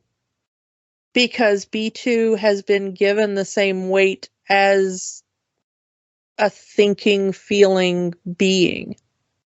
And I will say this. Star Wars has always been known as a very toyetic franchise. That was kind of the whole point of Lucas wanting to keep the rights to Star Wars to begin with, because he knows this is a money-making merchandise mover. Merchandising. Where the real money is, of movies made. Yeah. Andor is the least toyetic merchandise-driven Star Wars project I have ever seen. You're not good. With the exception of B2, there are no, you're not going to get the prison Death Star part collecting play set. Yeah, you don't look at that and go like, oh man, I can't wait to have Andor's light set. No, wait. Oh, wait, I can't wait to have Andor's cool car. No, wait. Oh, I can't wait to have there's like a couple of things, like Luthen's ship is pretty awesome because that comes out of nowhere. And it's our one and only spaceship dogfight of the entire series. Yeah, there is no space battle except for that one thing where Luthen just out of nowhere is like, my spaceship got lightsabers because I'm Luthen, the antique dealer. It's like that MC Chris song is weird. I don't know how that jam goes, but no, yeah, that one is just, that's the one space battle. There are a few blaster battles. We're not gonna get the Lego set of Marva's funeral. I want a B2 that just plays Marva's speech on repeat. Like, if you could be like, what one thing from this series could you have? I want a B2 that plays like Marva's speech on repeat. I want that to be my alarm clock. I want to wake up every day with Fiona Shaw being like, get up and fight the Empire. You know what today's a good day for? Kicking the Empire's ass. and like I said, this is the least toyetic Star Wars project ever. Go back to any Star Wars, go back, not just the Disney era, but, the Lucas era.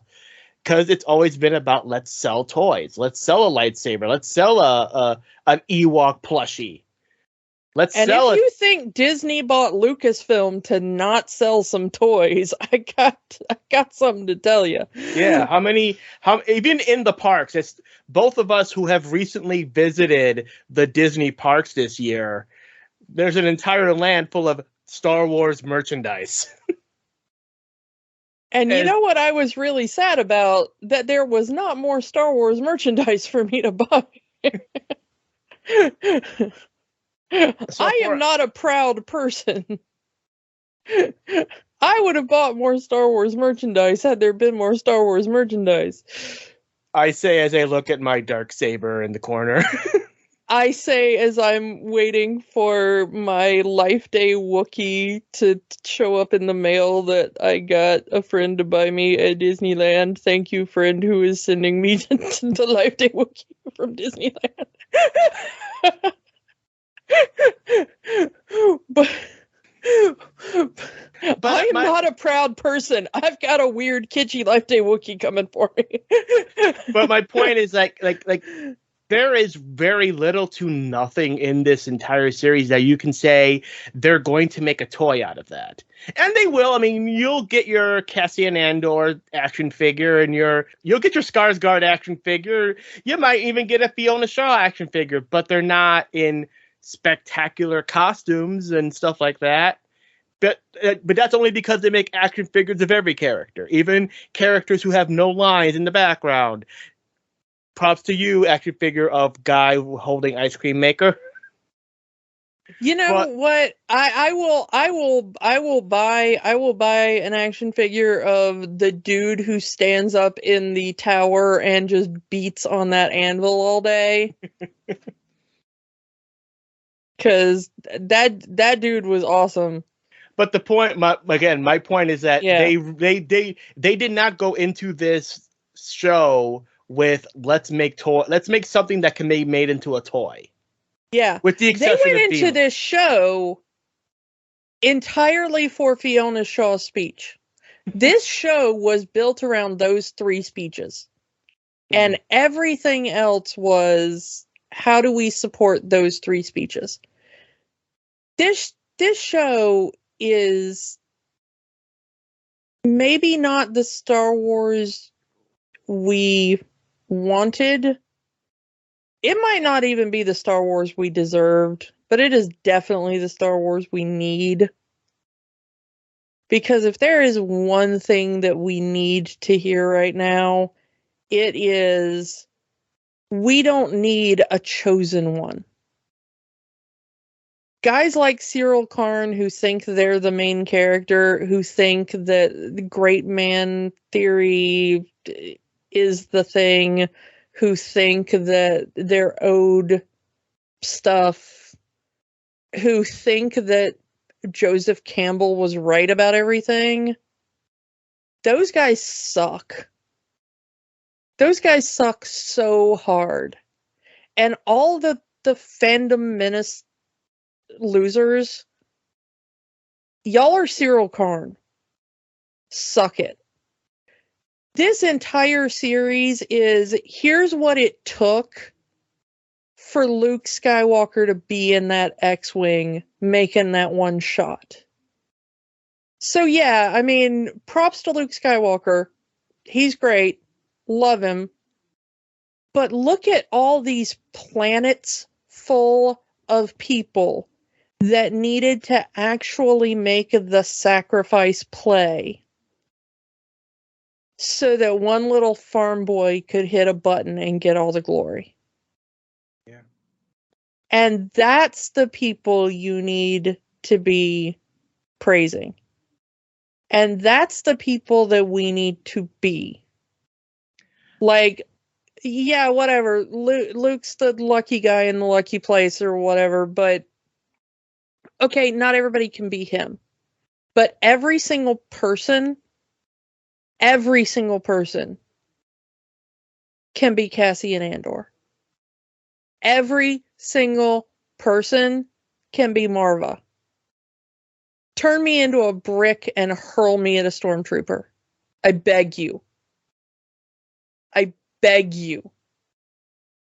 If you don't do that when I am dead, I will haunt you.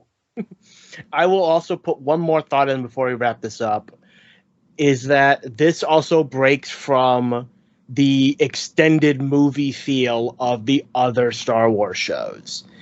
This does not feel like a 12-hour movie. This actually feels like a TV show. A TV show with 3 or 4 episode arcs, but still feels, this is the first one that feels like a TV show versus an extended movie. And I love them for that. Yeah, because I mean, the first 3 episodes are Andor talked into going on the Aldhani mission. You know, it's him killing the cops and to being like, you know, and then him meeting Luthen and being talked into going on the Aldhani mission. If this was any of the other shows, the rest of the series would just be the Aldhani mission. Yeah. And then the next 3 episodes are the Aldhani mission. And then the next 4 episodes, because like the episode 7 is kind of just the middle episode where he's like, hey, I'm gonna go chill on Beach Planet with all my money from the Aldhani mission. And then you're finding out that like, nope, he gets arrested, you know. And then the 3 episodes after that are the prison storyline and the prison break, you know. And then the final 2 episodes are the funeral of Marva and the final riot. And then you've got all these like smaller plots underneath that, you know, what's going on with Bix and, you know, the group back on Ferrix and what's going on with Mon Mothma and her group, and you know what's going on with Cyril and his mom, and what's going on with Dedra, and what's going on with, you know. But if J.J. Abrams had done this show, for instance, you know, it would have been like Cassian Andor gets arrested. What is the secret of the part he is making in the thing, you know? And then it would have been like 12 episodes of that. And at the beginning, you're like, he's building a part for the Death Star. And then it would have been like 12 episodes later, it would have been like, he was building a part for the Death Star. Boom, boom, boom. I mean, we do get that with the post-credit scene, but it's kind of already known at that point. But the thing is, like, the second he gets in there, you're like, he's building a part for the Death Star. And they're like, yeah, it doesn't matter what he's building. The thing is that, like, how do you turn somebody who really doesn't want to be part of your prison break into the guy who leads your prison break and gives the bomb-ass speech for your prison break? Yeah. You know? Like, that's the point of that. And it's like, what you're building is, like, that's a post-credit scene where you could go, like, oh, yeah, and by the way, he was building a thing for the Death Star. And you're like, knew it. Like, it's cool. It's a tag at the end. But that's not the point. The point is for Andy Serkis to get up and be like, one way out, you bastards! Swim! Swim! Oh, by the way, I can't swim. And then you're like, oh my god, he can't swim, I'm gonna cry, you know? Yeah. Like, that's the point of that. What they're making, like, if there'd have been like a thing at the end and it was like, they're making widgets to make the cereal that Karn eats, you'd have been like, that is just as impactful as if it was the Death Star part. Yeah. Because it doesn't matter in the end. And the fact that if this was any other show, And I love the Marvel shows, but if this was like, for example, if this was a Marvel show, the final episode would have been like Mon Mothra and Andor meeting, and they don't in this entire series. They don't even know each other exist yet.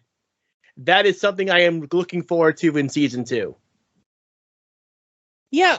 If it happens, it might not. And the thing is like it really doesn't matter, because the entire point of the series is it takes a galactic village to even strike the tiniest blow at the Empire. And that sucks, and it's painful, and it's awful, yeah, but it's important. Everything these people are doing is the most important thing in this galaxy. I get why this show is not for some people. One of the people I respect most, a YouTuber, Steve Shives, put out a video where he talked about Andor wasn't for him. He watched it. He was not particularly compelled by it, but he still put out a video talking about why he respected it. That he respected the choices it made. He respected that it didn't give in to fan service. He respected that it got away from Skywalkers and lightsabers and the Force. He respected that it did its own thing. In the end, it wasn't super compelling to him, but he liked the ethics of the show. He liked what it wanted to say. He liked the way it tried to structure its story, even if he didn't particularly enjoy it as its own thing, And I'm glad to have people out there saying that kind of thing. Because there's media that I watch that, I've talked about certain things on the show too, where I'm like, this is not for me. When I sit down, I don't particularly enjoy it, but I respect it. I understand what it was trying to do, and I'm glad it has an audience. So if you watched it and you weren't the audience, okay. I understand that. I get that for a lot of people, it was rather slow-paced.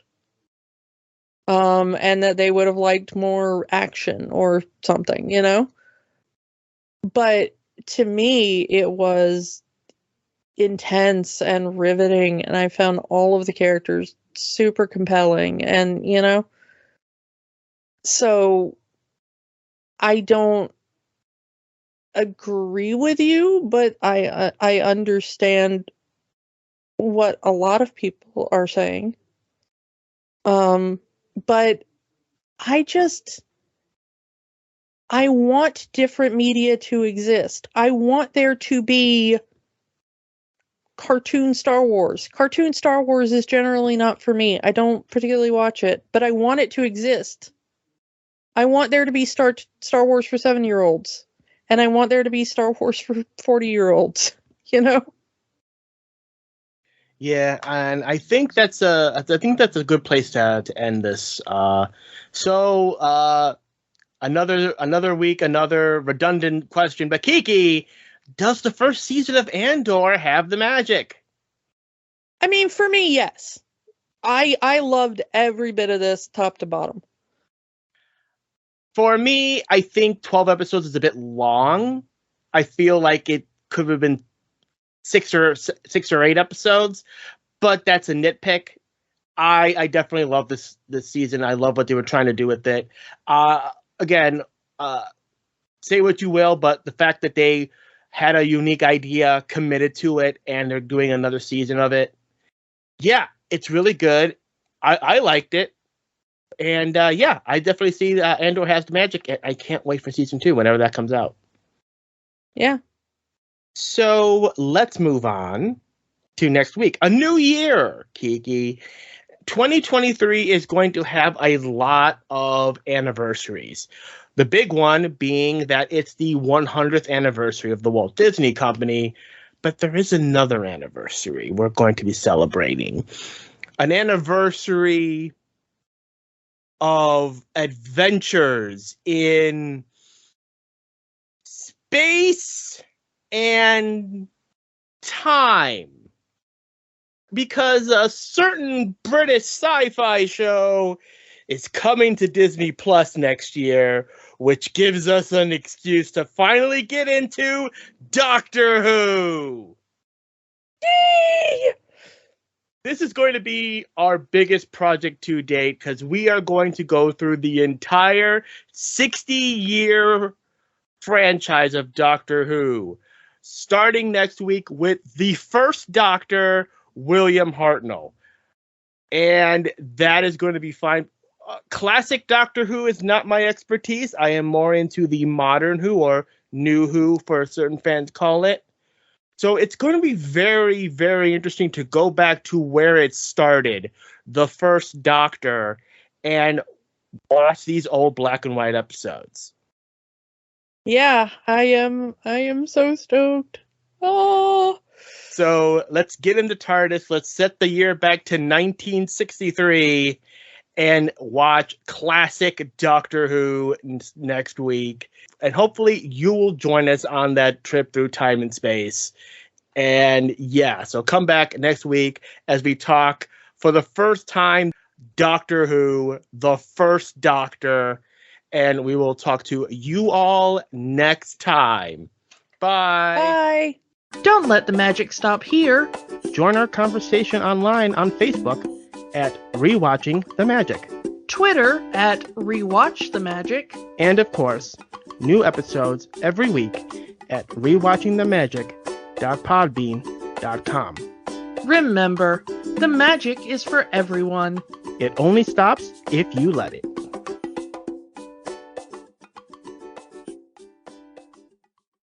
If you want to help the fight for human rights in the U.S., the American Civil Liberties Union works to protect constitutional rights for all Americans. Their website is aclu.org. If you need reproductive services in the U.S. or wish to donate to those who do, go to abortionfunds.org for more info. The battle isn't over until the last person surrenders. The fight continues.